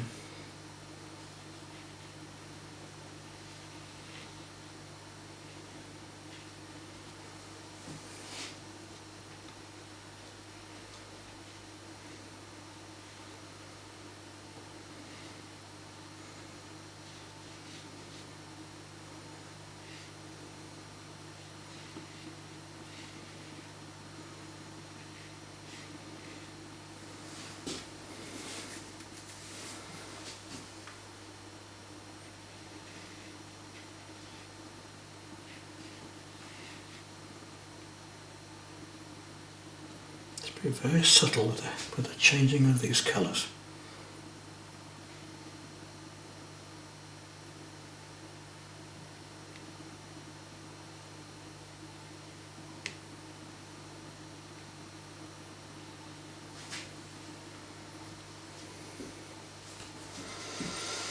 Right, we're going to start our more oranges now.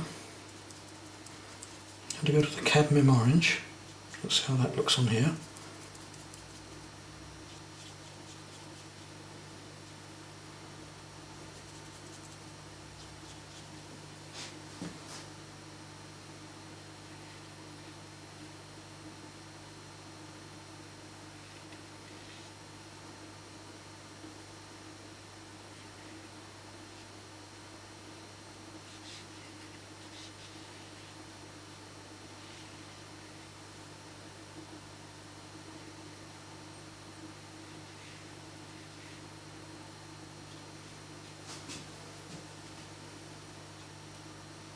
But I still want to keep my colours subtle and gentle.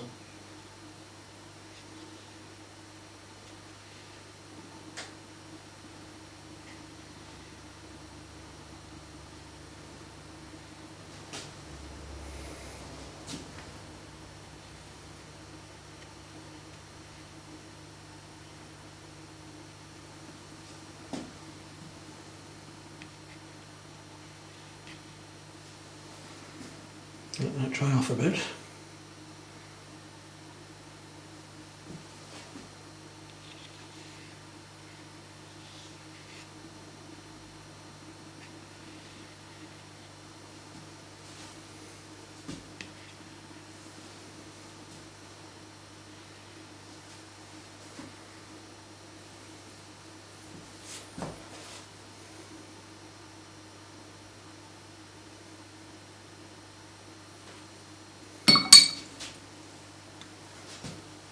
If you need to blend, now's the time. Clean water.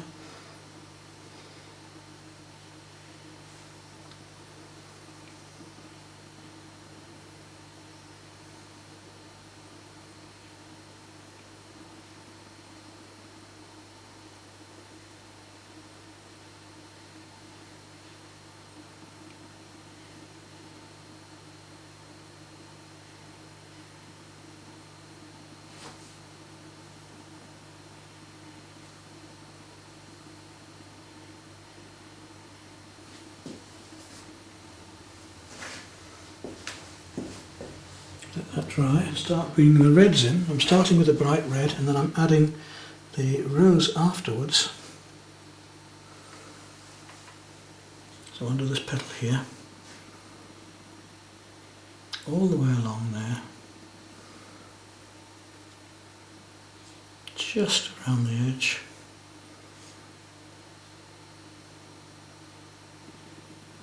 And down there.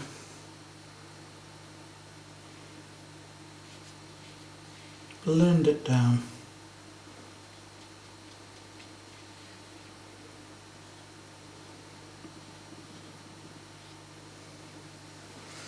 Now, clean water, and we blend that, let that trickle down around here.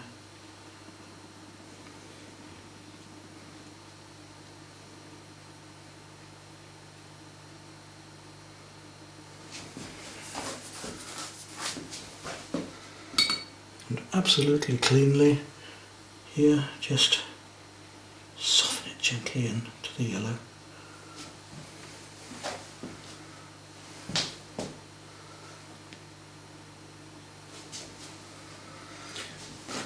Then going back up with the rose, just under where that curve is, get right in under here, and with the rose, which is a cooler red, we'll drop that right in there as well. Just let that trickle down.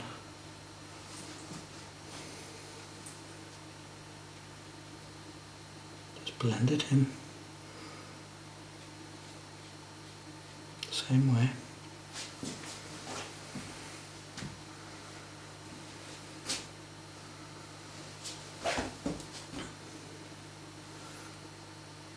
That red also very thinly comes up into here.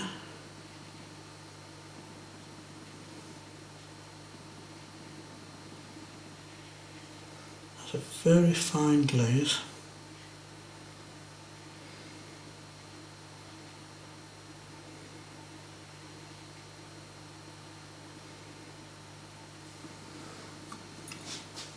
Again, a clean watering brush. We just blend it over.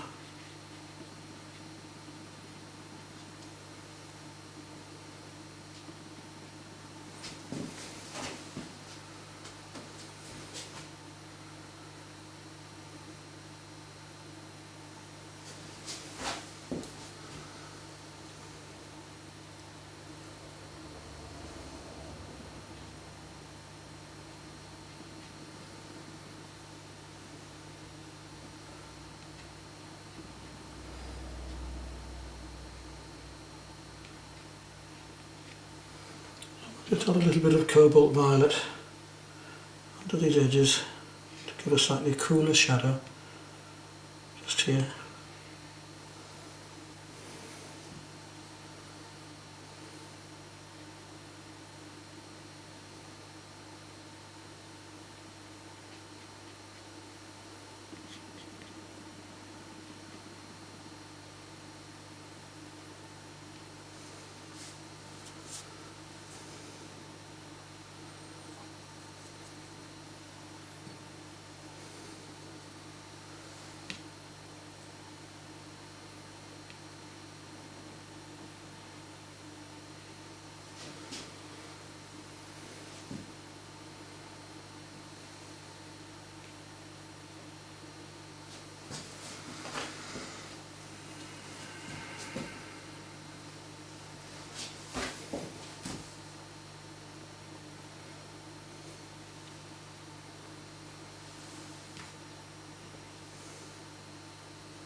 Just gently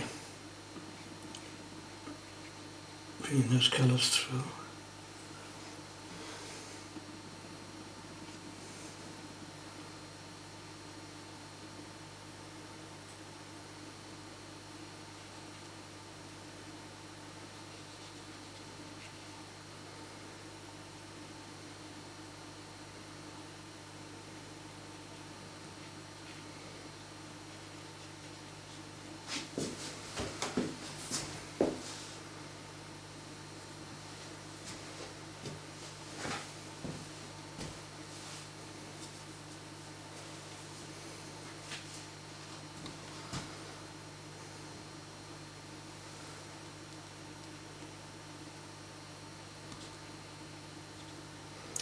Come down with a little alizarin crimson here. Alizarin crimson will just give us this under edge here. And around there, slightly darker, to get underneath that rose and make it look a bit richer.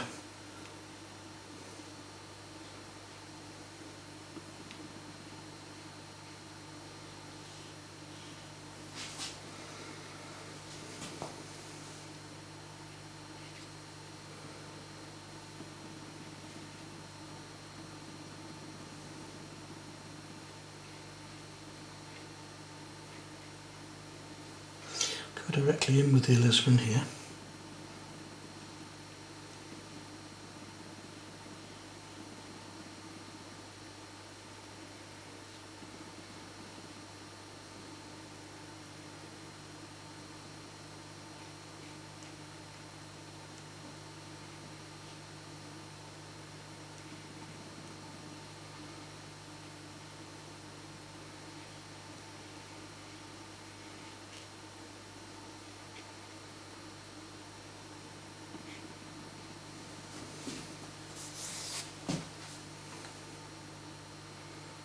So our drawing has to be quite precise.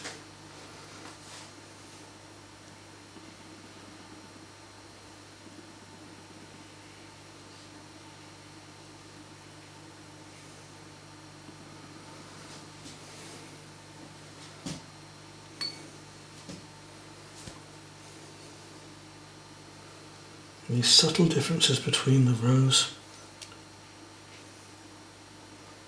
the alizarin and the red.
You can see now we're getting these interesting differences between the cooler, the rose and the reds.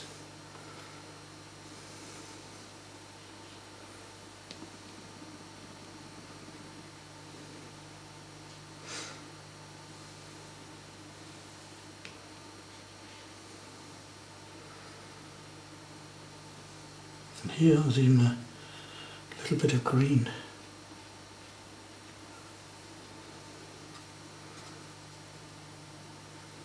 The shadowing of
See the differences in the reds even here to one side when I'm mixing.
Quite a laborious process, but hopefully it'll work in the end.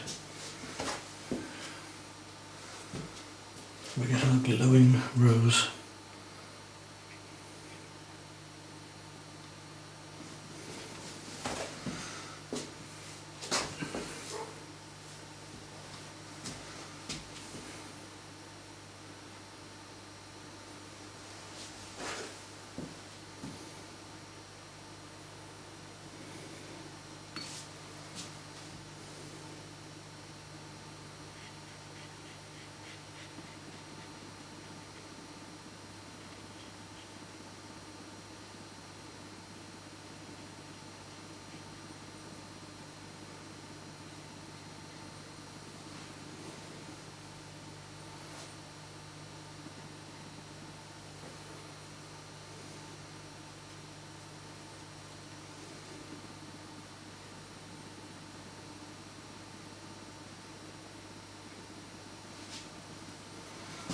Going back to my brown sienna now, the deeper brown.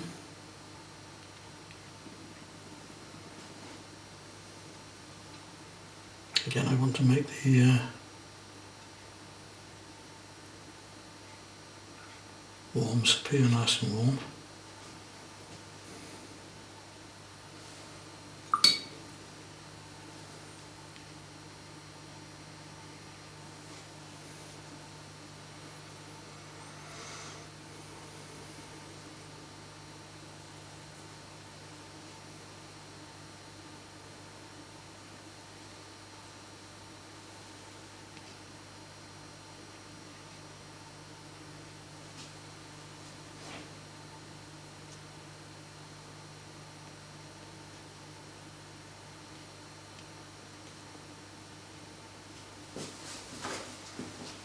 Our rose is actually almost there.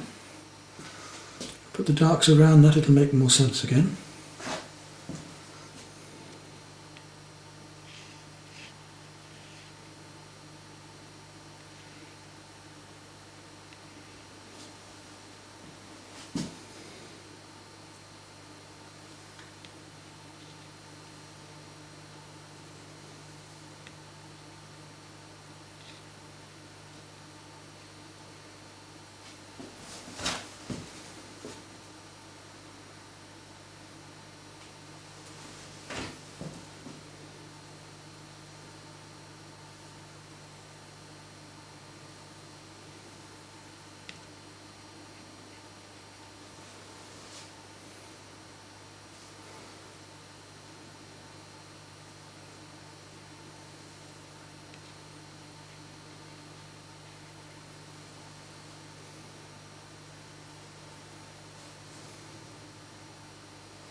Just increase the warmth a bit now to these areas.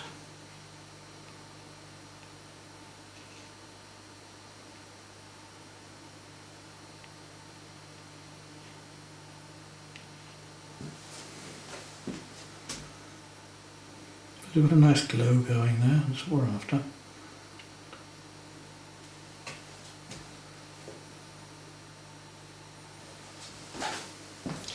I'm going to go back to my cadmium yellow just a little bit, because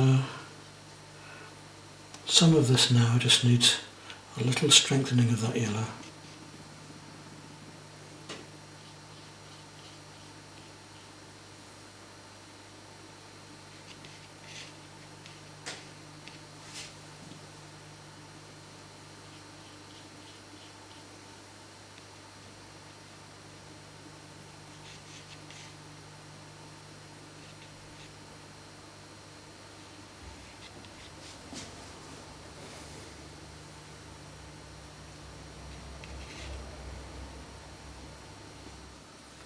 We just have to look now that perhaps everything isn't quite as hot as we thought. Maybe we could put a little bit of purple into the depths of this, just to give it a bit more life there.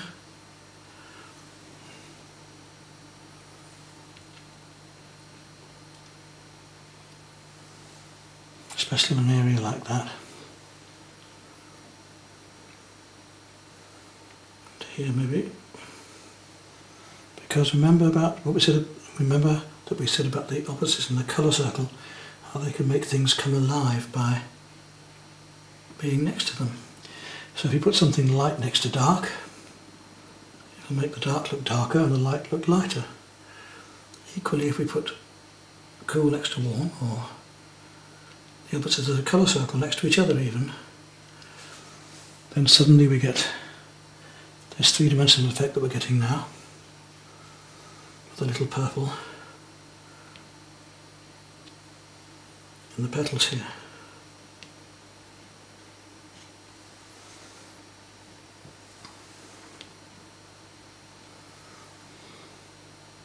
It's only very, very fine, you'll notice.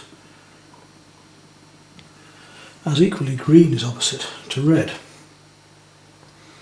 So I may well use a touch of green in a moment down into this to give it more the third dimension.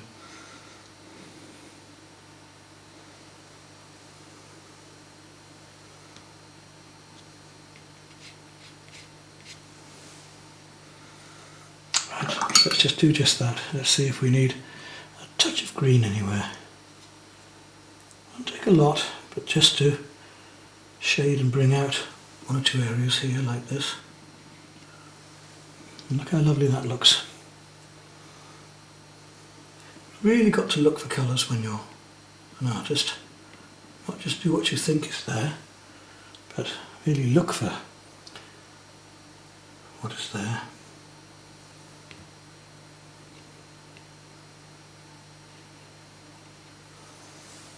And that green really gives us some lovely reflected light there.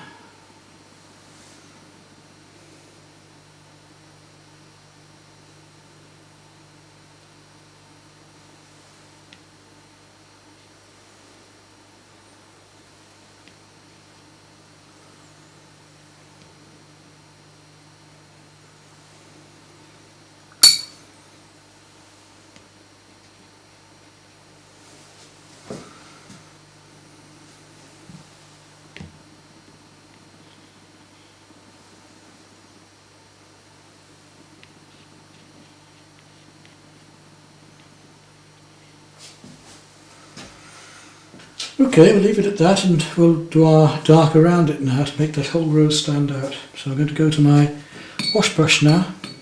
And I do want it to be very dark behind there.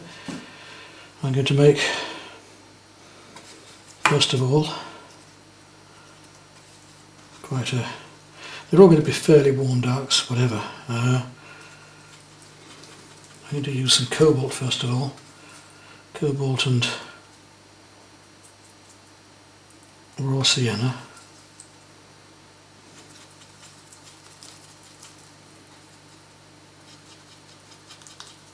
And I think I'll have to go stronger still looking at that mixture. Cobalt and, sorry, I'm going to use raw sienna and ultramarine at first.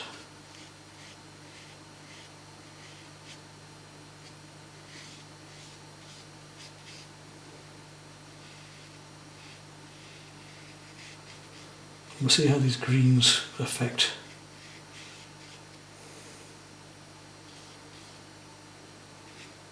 the reds around them.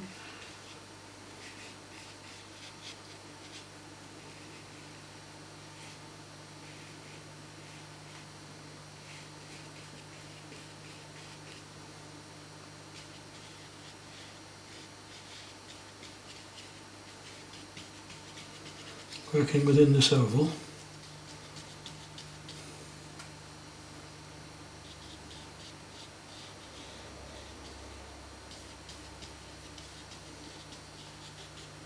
It's a nice shape to work with.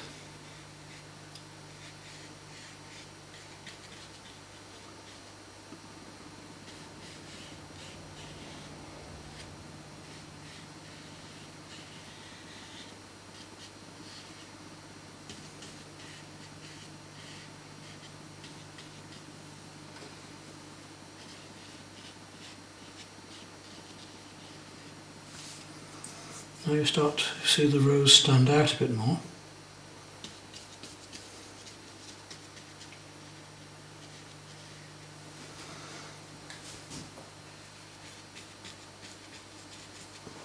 Okay, now we've got start on our real darks.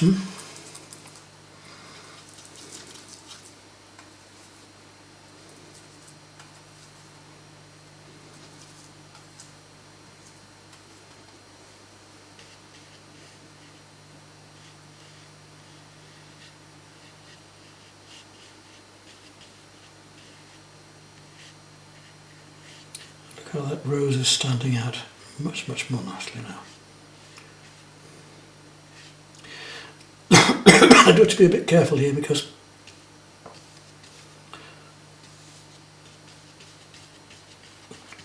I don't want this paint trickling down onto my rose.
There's our rose standing out in the dark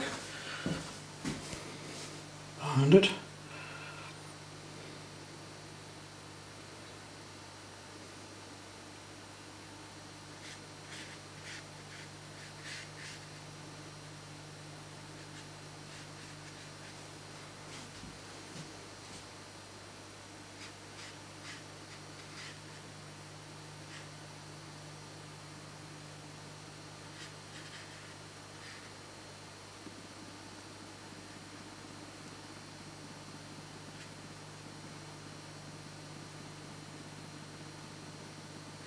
And we'll just let the green come into it a little here and there so that the two link together.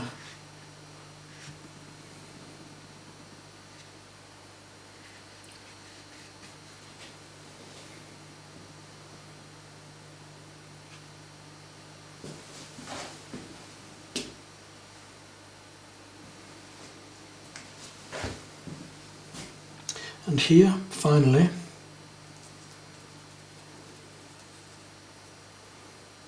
the stem comes out.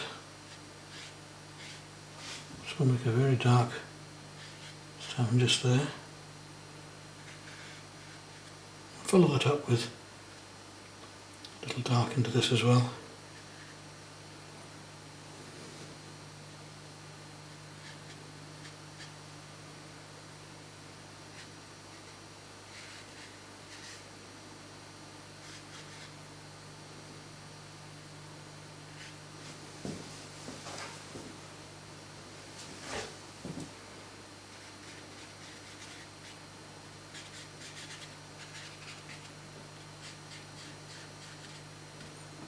Rather than everything being vertical, we'll come across it a little bit for some horizontal leaf effects.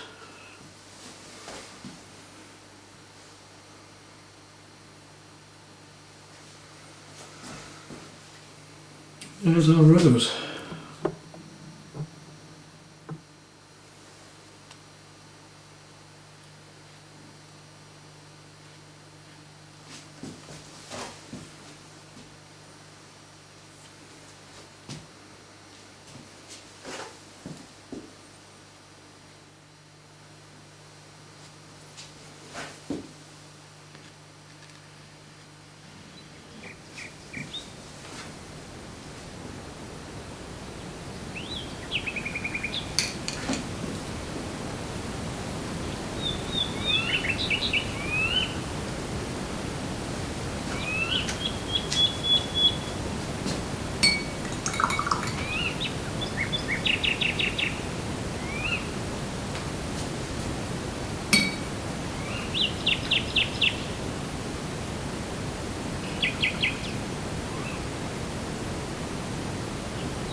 Well, I guess next we ought to do the sunflower, the French tournesol, because we can't really miss those out, can we? The field's full of them in places here.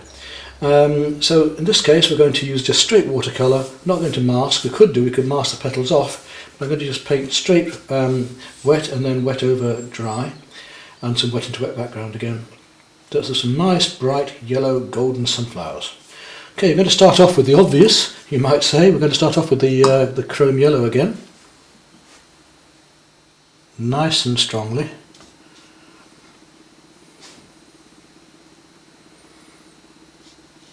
I'm going to paint all the petals in first.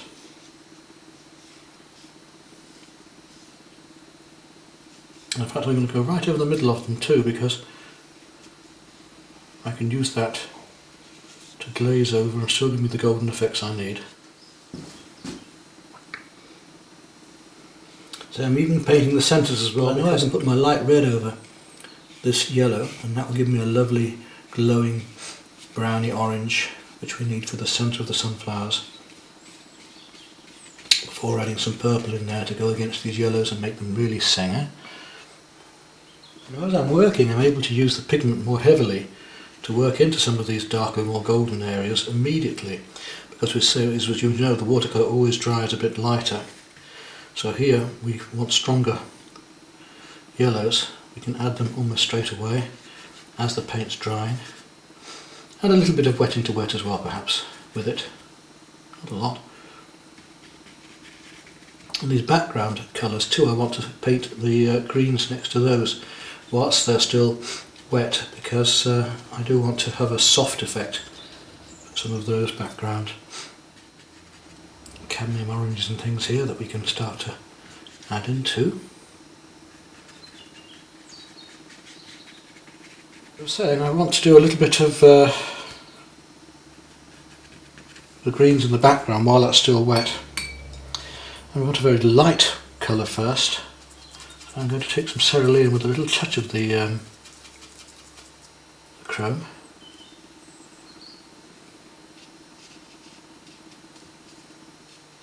Start painting those around the yellows, which I hope are still wet enough. The conditions today, the atmosphere is quite dry. It's an early spring morning, and the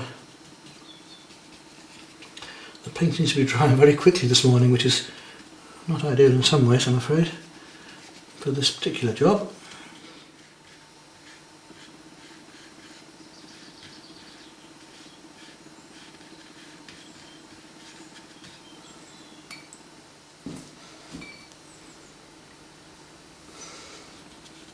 So we've almost put our background washes of cerulean in, which we're going to gradually mix with more yellow to make our greens. I'd like to add a little bit more wetting to wet than I have got, because the painting is drying just so fast today I can barely keep up with it. We want to work our greens darker still. Let's take some sap green now. I could mix them with the blues. I'm going to use a bit more blue later, but at the moment some nice yellowy sap green, quite a strong green, and we'll bring that into here.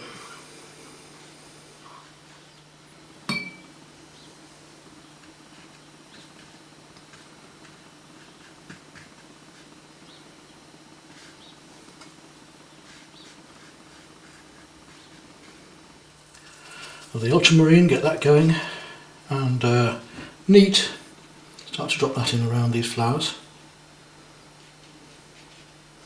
to get the shadows in between the leaves, and of course it'll make these yellows really start to stand out as well, even though we haven't finished them yet.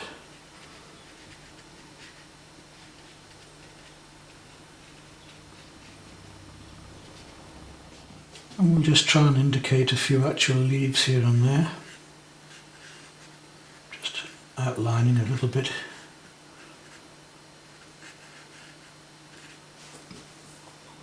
Let's have a look at these lovely warms we've got coming in here.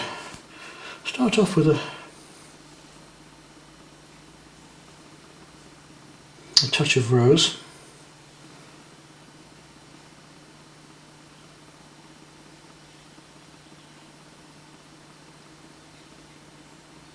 Go all the way around here with that.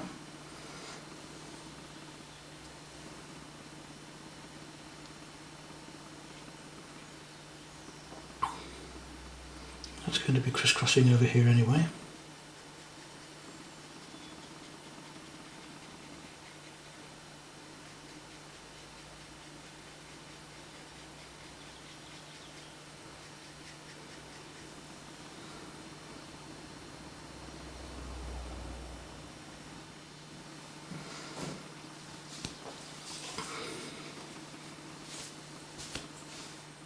We'll look at our purple again, which is the opposites of the yellow. Want some green in here as well in a moment, but we'll just let this purple spread into here, wet into wet. Look at the wonderful effects we can get.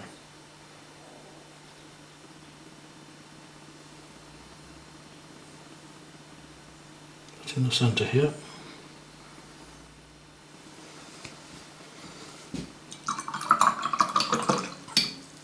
And we'll come back to our greens.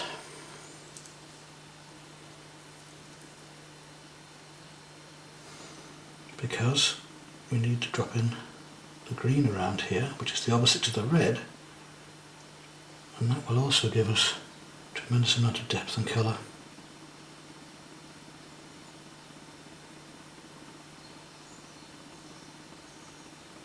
And that's a luscious effect of the wet into wet, isn't it?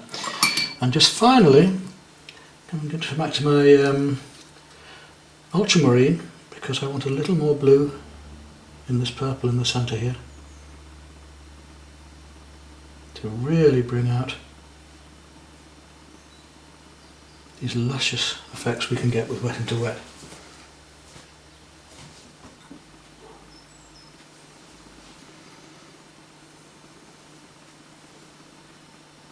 And we'll go back in there in a moment. That's a bit drier. Just suck it out for the moment with the brush. And we can go back in and replace some of it.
Better.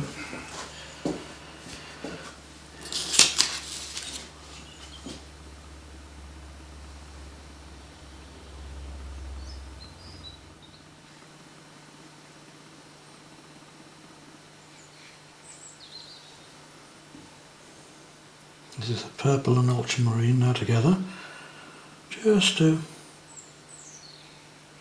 give a little more detail to one or two of these leaves.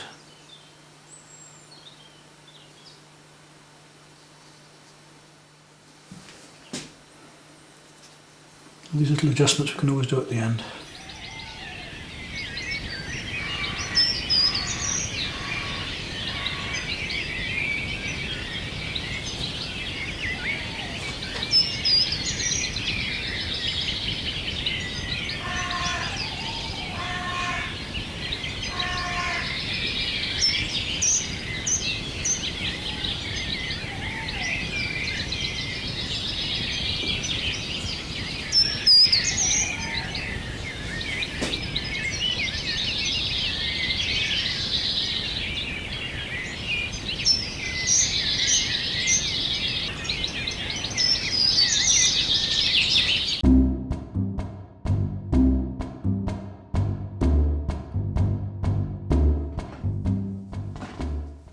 Well, I'm going to paint this little Cuban scene now from some composite photographs that I took when I was over there. These three men in a boat and these lovely old shacks, fishing shacks in the background, and a chap casting his nets out. So what I want to do, I've got to make a bit more of the sky first, because the sky isn't that interesting. There's a lot of sky there, and to do that I'm going to bring some raw sienna straight down and through. Let's just test that. Yep, so a thin wash of raw sienna, just leaving a little bit of white cloud here and there. I'm going to bring that raw sienna all the way down through the hills here.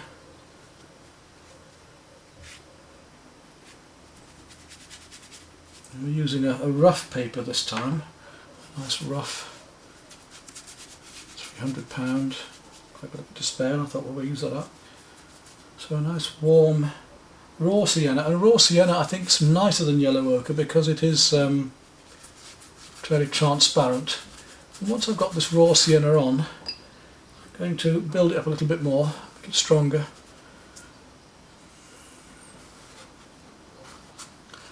Right, bit of the clouds going in there. Right the way through here, all the way down to the buildings.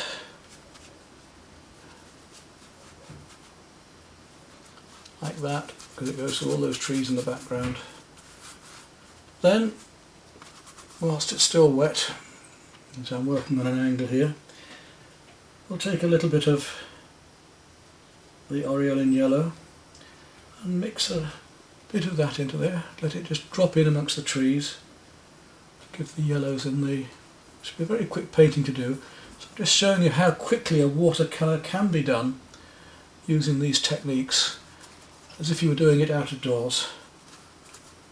So just feeling these greeny yellows against the warm yellow now into the background.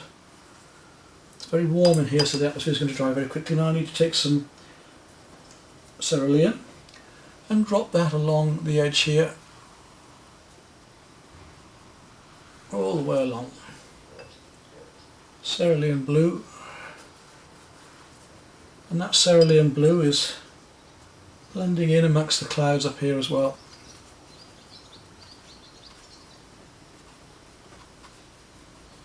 So we do these little swirly shapes for the clouds, letting them show in between.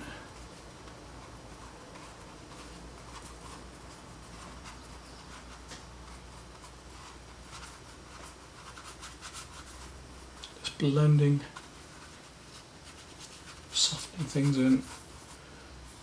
See how fast a painting can be done. A little bit stronger into that cerulean. A little bit more pigment this time in amongst those blues.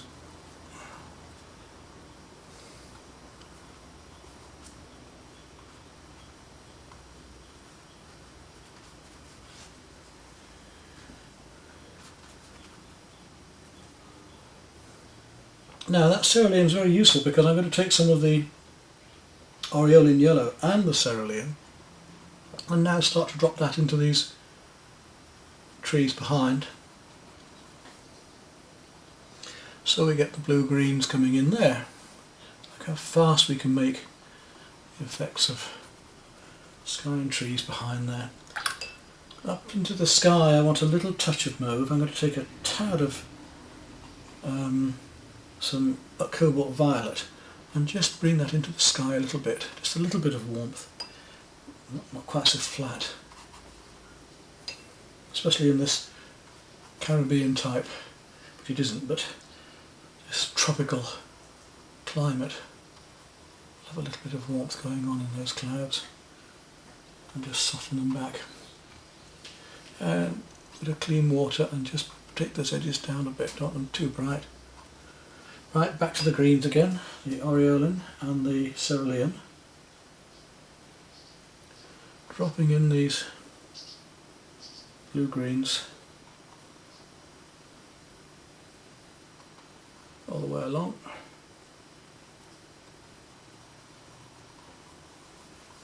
Look just how fast we can do that. The feeling of this. Leaving the light tips of trees showing through. Take away any surface paint that's trickling down and use it.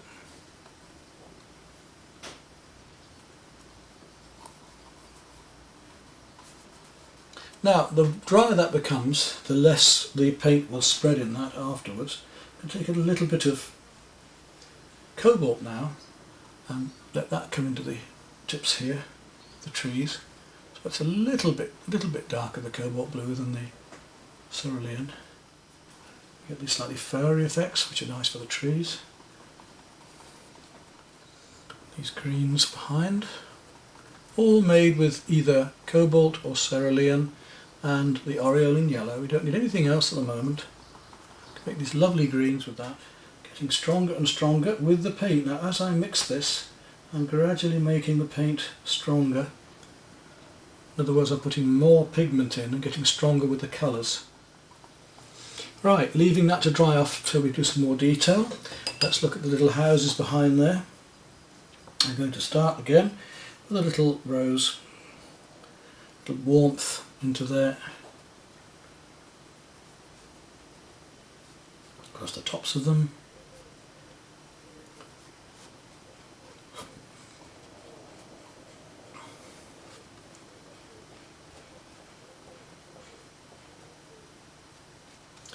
And then take some cobalt drop that in.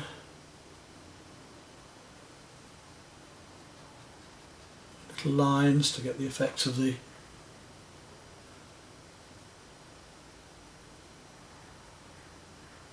cobalt and a little touch of rose. Little lines down there to get the effect of these houses. Underneaths, sides.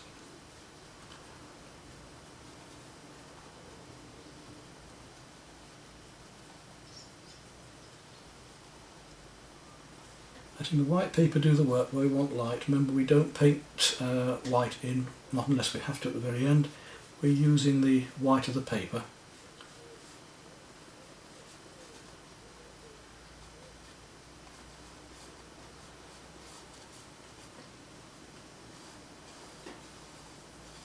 That's that bit, almost done.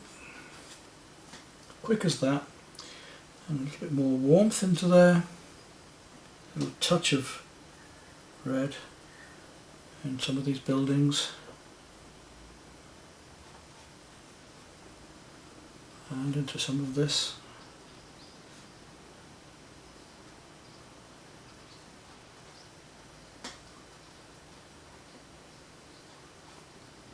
Boats here. To go into more detail in a moment. To get some more browny colour going on, so I'm going to take a little bit of burnt sienna and add some ultramarine to it to get my darks going in these areas underneath the fishing huts. You see how quickly we can do it, just an impression.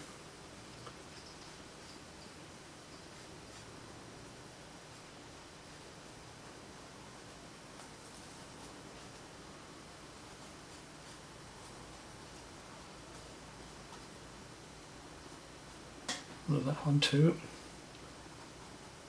Got to look at all these little stakes, and we've got various things going on back there into the distance as well.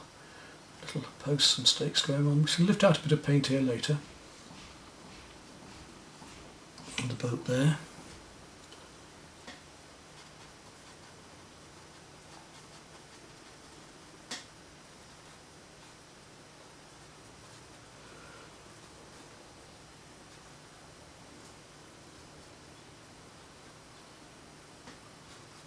And while we're here now, with that same deep bluey green,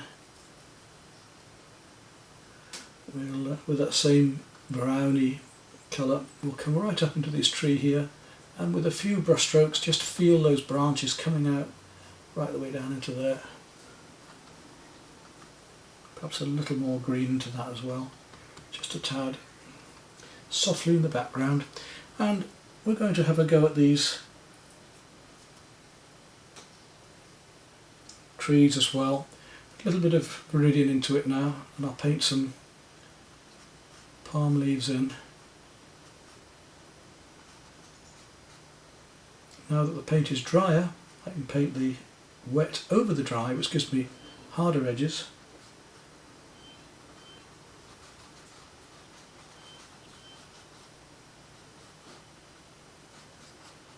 Like that. And then we've got the little palm leaves coming off those, so I can use the brush to flick in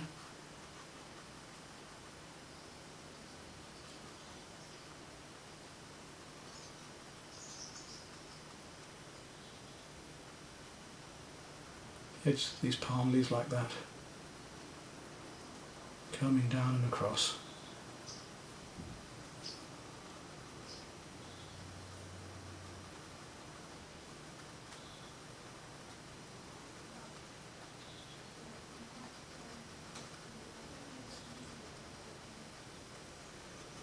And we've got the light bits. Now we need to come back into those a bit more ultramarine into there.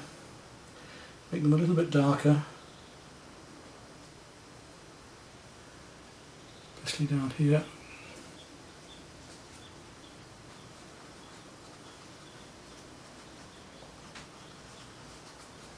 And again, you see how quickly you can get these effects, just as if we're painting out of doors. Palm trees themselves coming down, bits of building, just indicating in these bits of building, and hedging and so on in the background, around the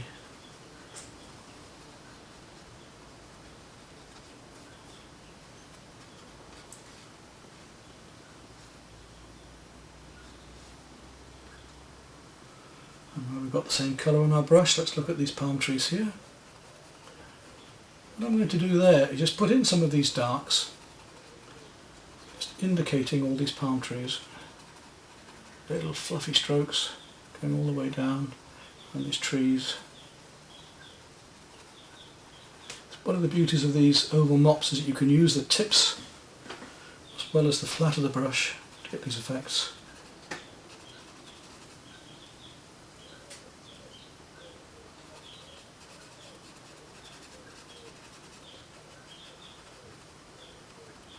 Effects of the palms going on behind.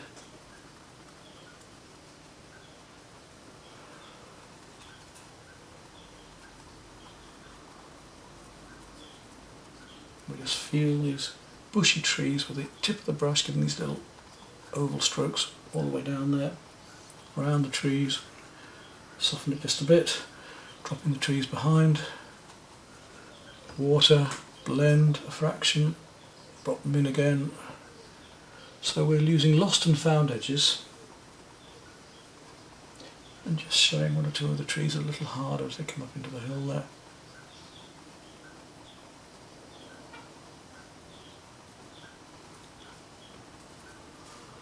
Now back here again, the ultramarine and a little bit of burnt sienna to drop in those darks, some more blue. It's quite dark behind these buildings to let them shine out.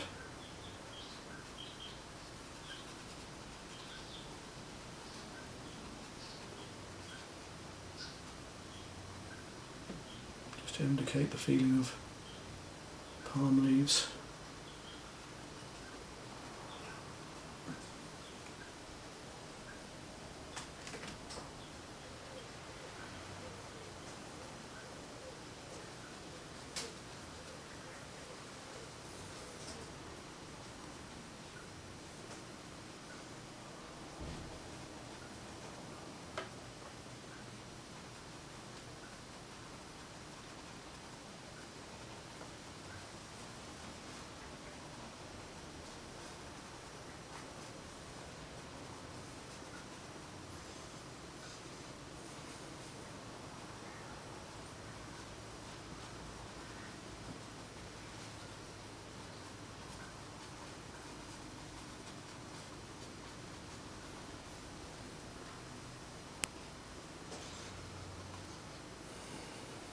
So we're getting this feeling and atmospheric effects of the palm trees and the little bits of warm and cool going on. There's warm greens getting warmer now as we go into this. Drop a few more of those into the palm tree there.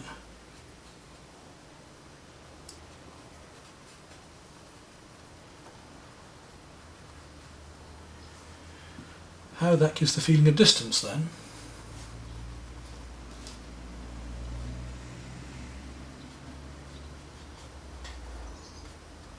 Very quickly painted, nice and fresh. Right, down to the water now. We've got our fisherman in there too, so we have to think about him. And again, I'm going to take some of the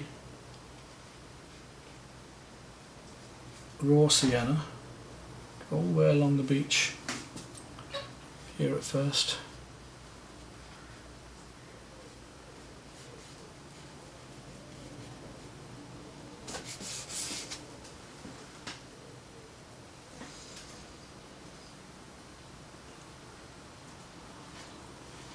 And we're going to use a bit of dry brush work as well to get the feeling of light on the water, rippling on the water too.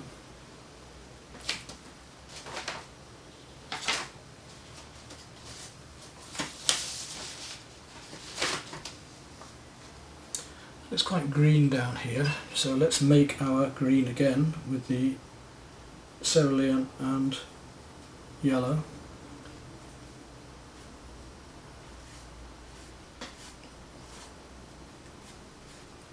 use the brush loosely across here to get this lighter feeling around those figures.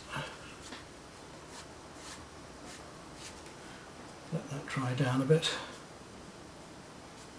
And while that's still wet, I'm going to take some cobalt, some ultramarine and a little touch of the brown again, and go slightly darker while it's wet into that, around the figure, into the middle of the net which is casting, down through there. Get some of our verticals in to give the feeling of reflection. Tend to paint the verticals first for water and then go in with the horizontals afterwards, like that.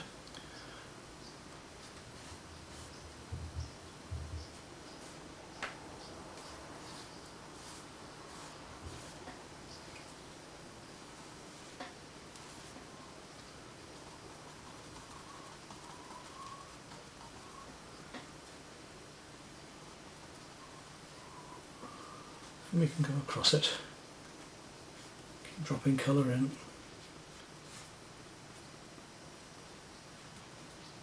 Those trees reflecting down through. The fisherman, I need to get down in. I need to let that dry off a minute before I do the rest of this. I'm going to work on the fisherman now. Still don't need a smaller brush yet. He's got a white hat on him. This one's got a deep blue hat. So let's see what we can do about that.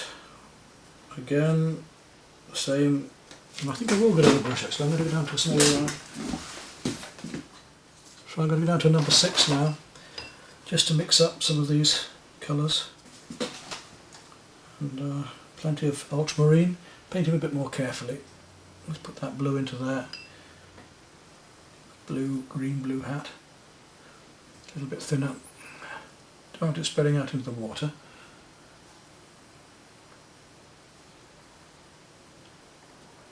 So we only want to indicate them. We're not going to paint in great detail. While I'm at it, that same blue coming to his face. And the shadow there.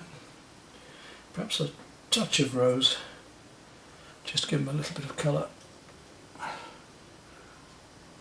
And the same for him. And we'll darken his hat in a moment. The other guy's hat. Do a bit of that raw sienna.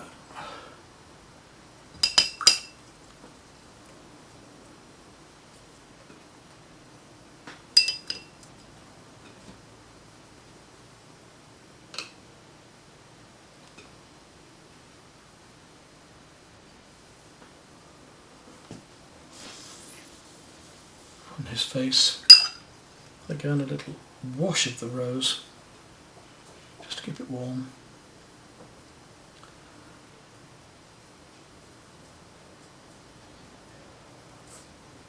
And its whole body actually. Going to use a bit of cadmium orange first of all on the body. Thinly, too thick, thinly down the body, all over, give him some tan. And then, whilst that's still wet, take some of the rose, drop it in, thinly.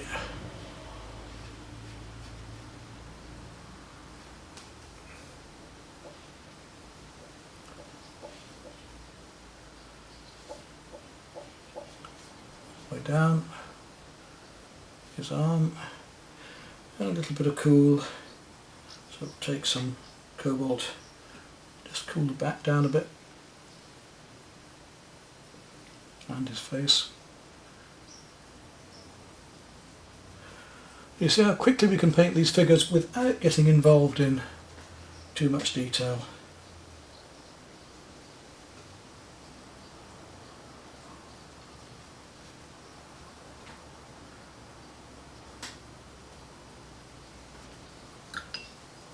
Just how dark we can go there. Underneath here, down around his face, under his neck and round, and it's going to be the same for that chap's hat there as well.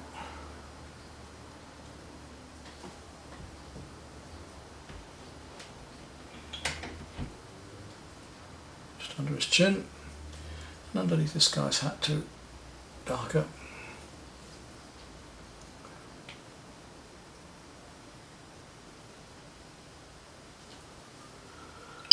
Now his jacket. I'm going to use some cobalt violet first to go right across him. Cobalt violet to glow through everything, all the way across. And we'll use a bit of the rose back with this chap here behind.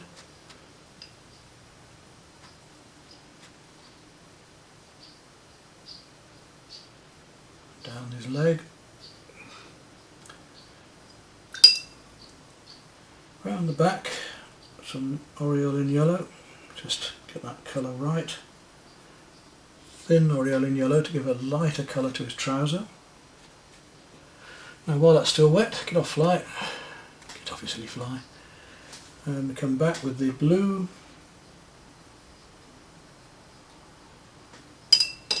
the cobalt blue across here, and start feeling, letting the wet go into the wet for his jacket, feeling these creases and letting that blend.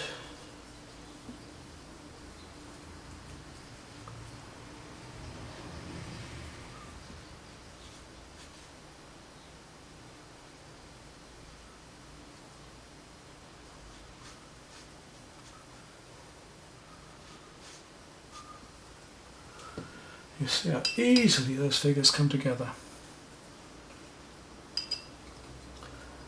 You need something a bit warmer.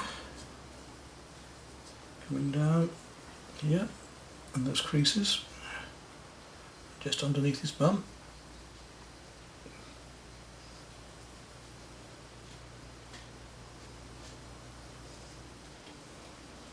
And we can then look at any shadow around his elbow. Keep it soft, it's kind of a bit harsh there. That's it. And our darker colour, so ultramarine sienna now. For our darks again, where they're very dark round here. His shadow there comes right down.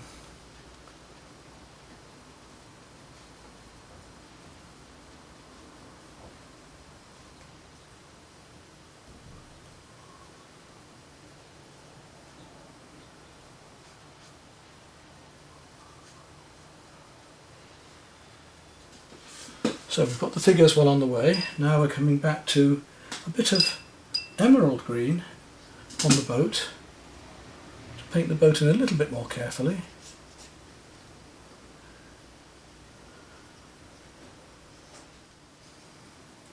And that's white down there anyway. So a slightly darker lower edge, just paint that in first. Same here, white oars going into the water. Then the larger brush would come in there for the boat with the same emerald.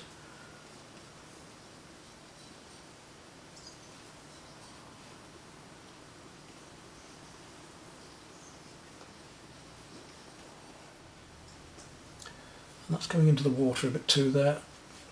This emerald's going to be reflecting in the waves a bit. Nice wet into wet effects of the waves, simply painted.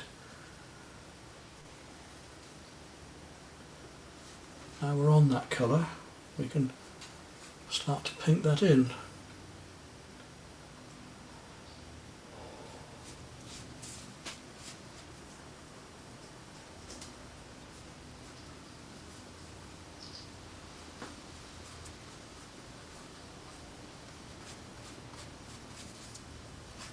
Keep it simple.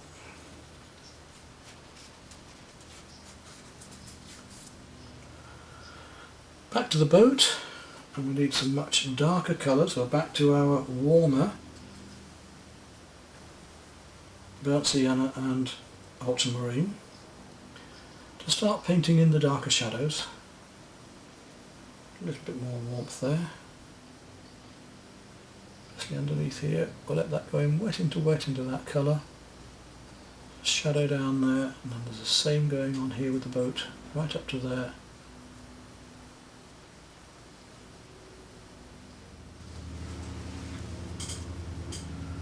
Right, we'll let that dry a fraction. Come back to the little figure here. Quite dark, his head. Dark. Silhouetted, and then darker pants. His arm.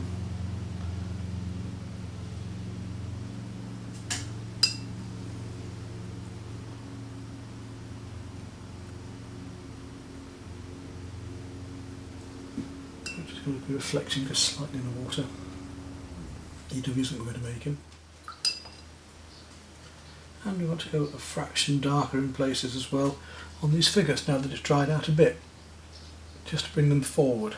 We're not going to, can't go any darker than this, but if we work these colours, it's so dark now at the moment, it's going to be dark enough.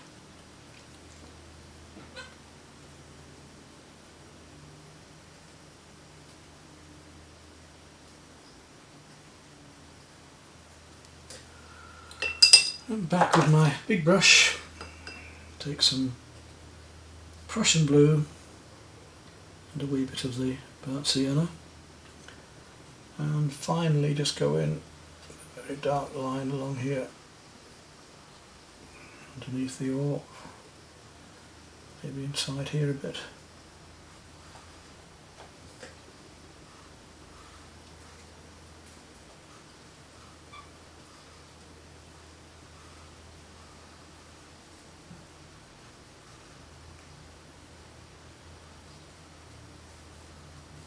And this is a glaze. This dark I'm doing now is actually acting as a glaze going into this over the darker one I've already done, which brings it down a tone again, and also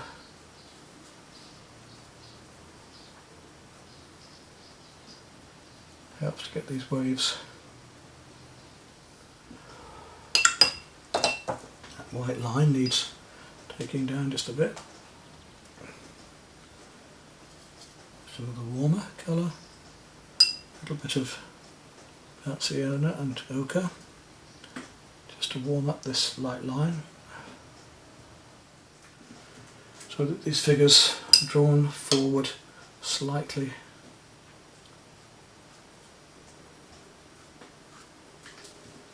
There we go. I'm going to make that reflect. There we go. Easy as that. Now the rest of the water. Come back to the cerulean blue with a little touch of rose. And we start to drag that across, using the paper to give us a broken colour effect.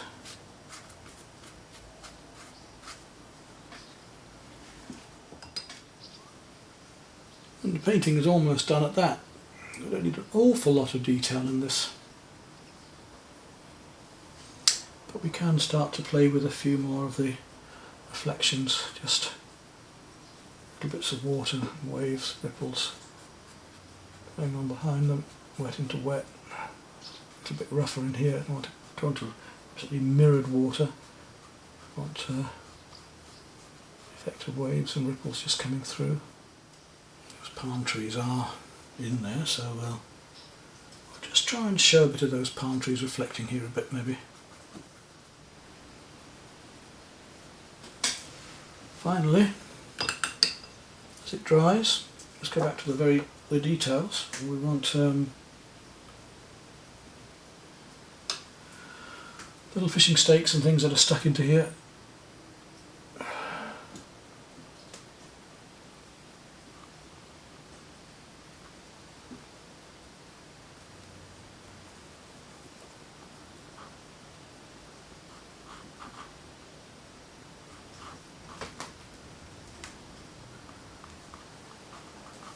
Darken down a bit beside some of these buildings. So now we work from our lights to our medium tones. Now we're working in these final darks.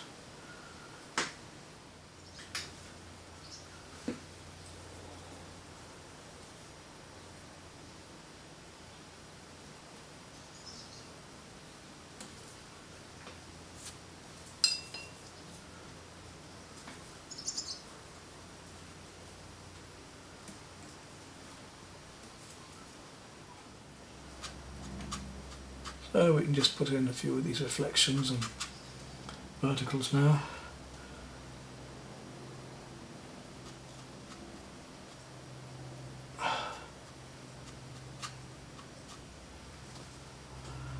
Just to pull things together.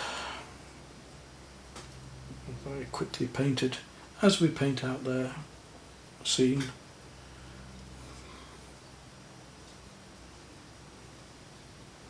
You could work up more and more detail if you wanted to, but don't need to. What we want is the feeling of this. And if you want to, I'll just try and remove a little bit of paint there. If it'll come out, because I'd like a bit more white. And if not, I might go back in, use a little bit of gouache, I think, just on a couple of points here, to soften things down a bit, brighten things up a bit in places.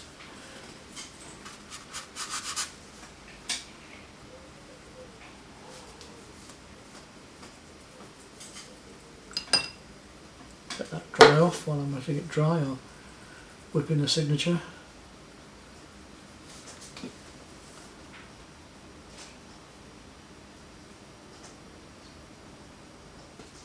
Just take a little bit of white gouache, because I'd like to have his hat a bit lighter. There. And the sail here, just to be pure white going down. Just lather it on a minute. And maybe a little bit of his hat too. There we go, that's all it required. Maybe a little touch down the stick.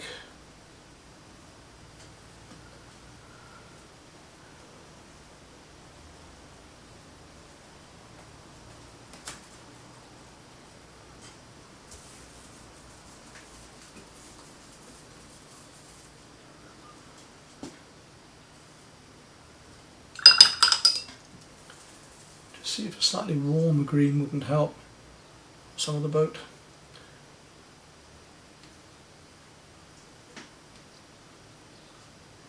So use a little bit of sap green just to finish off here and bring that boat a bit closer, a bit brighter, a bit warmer.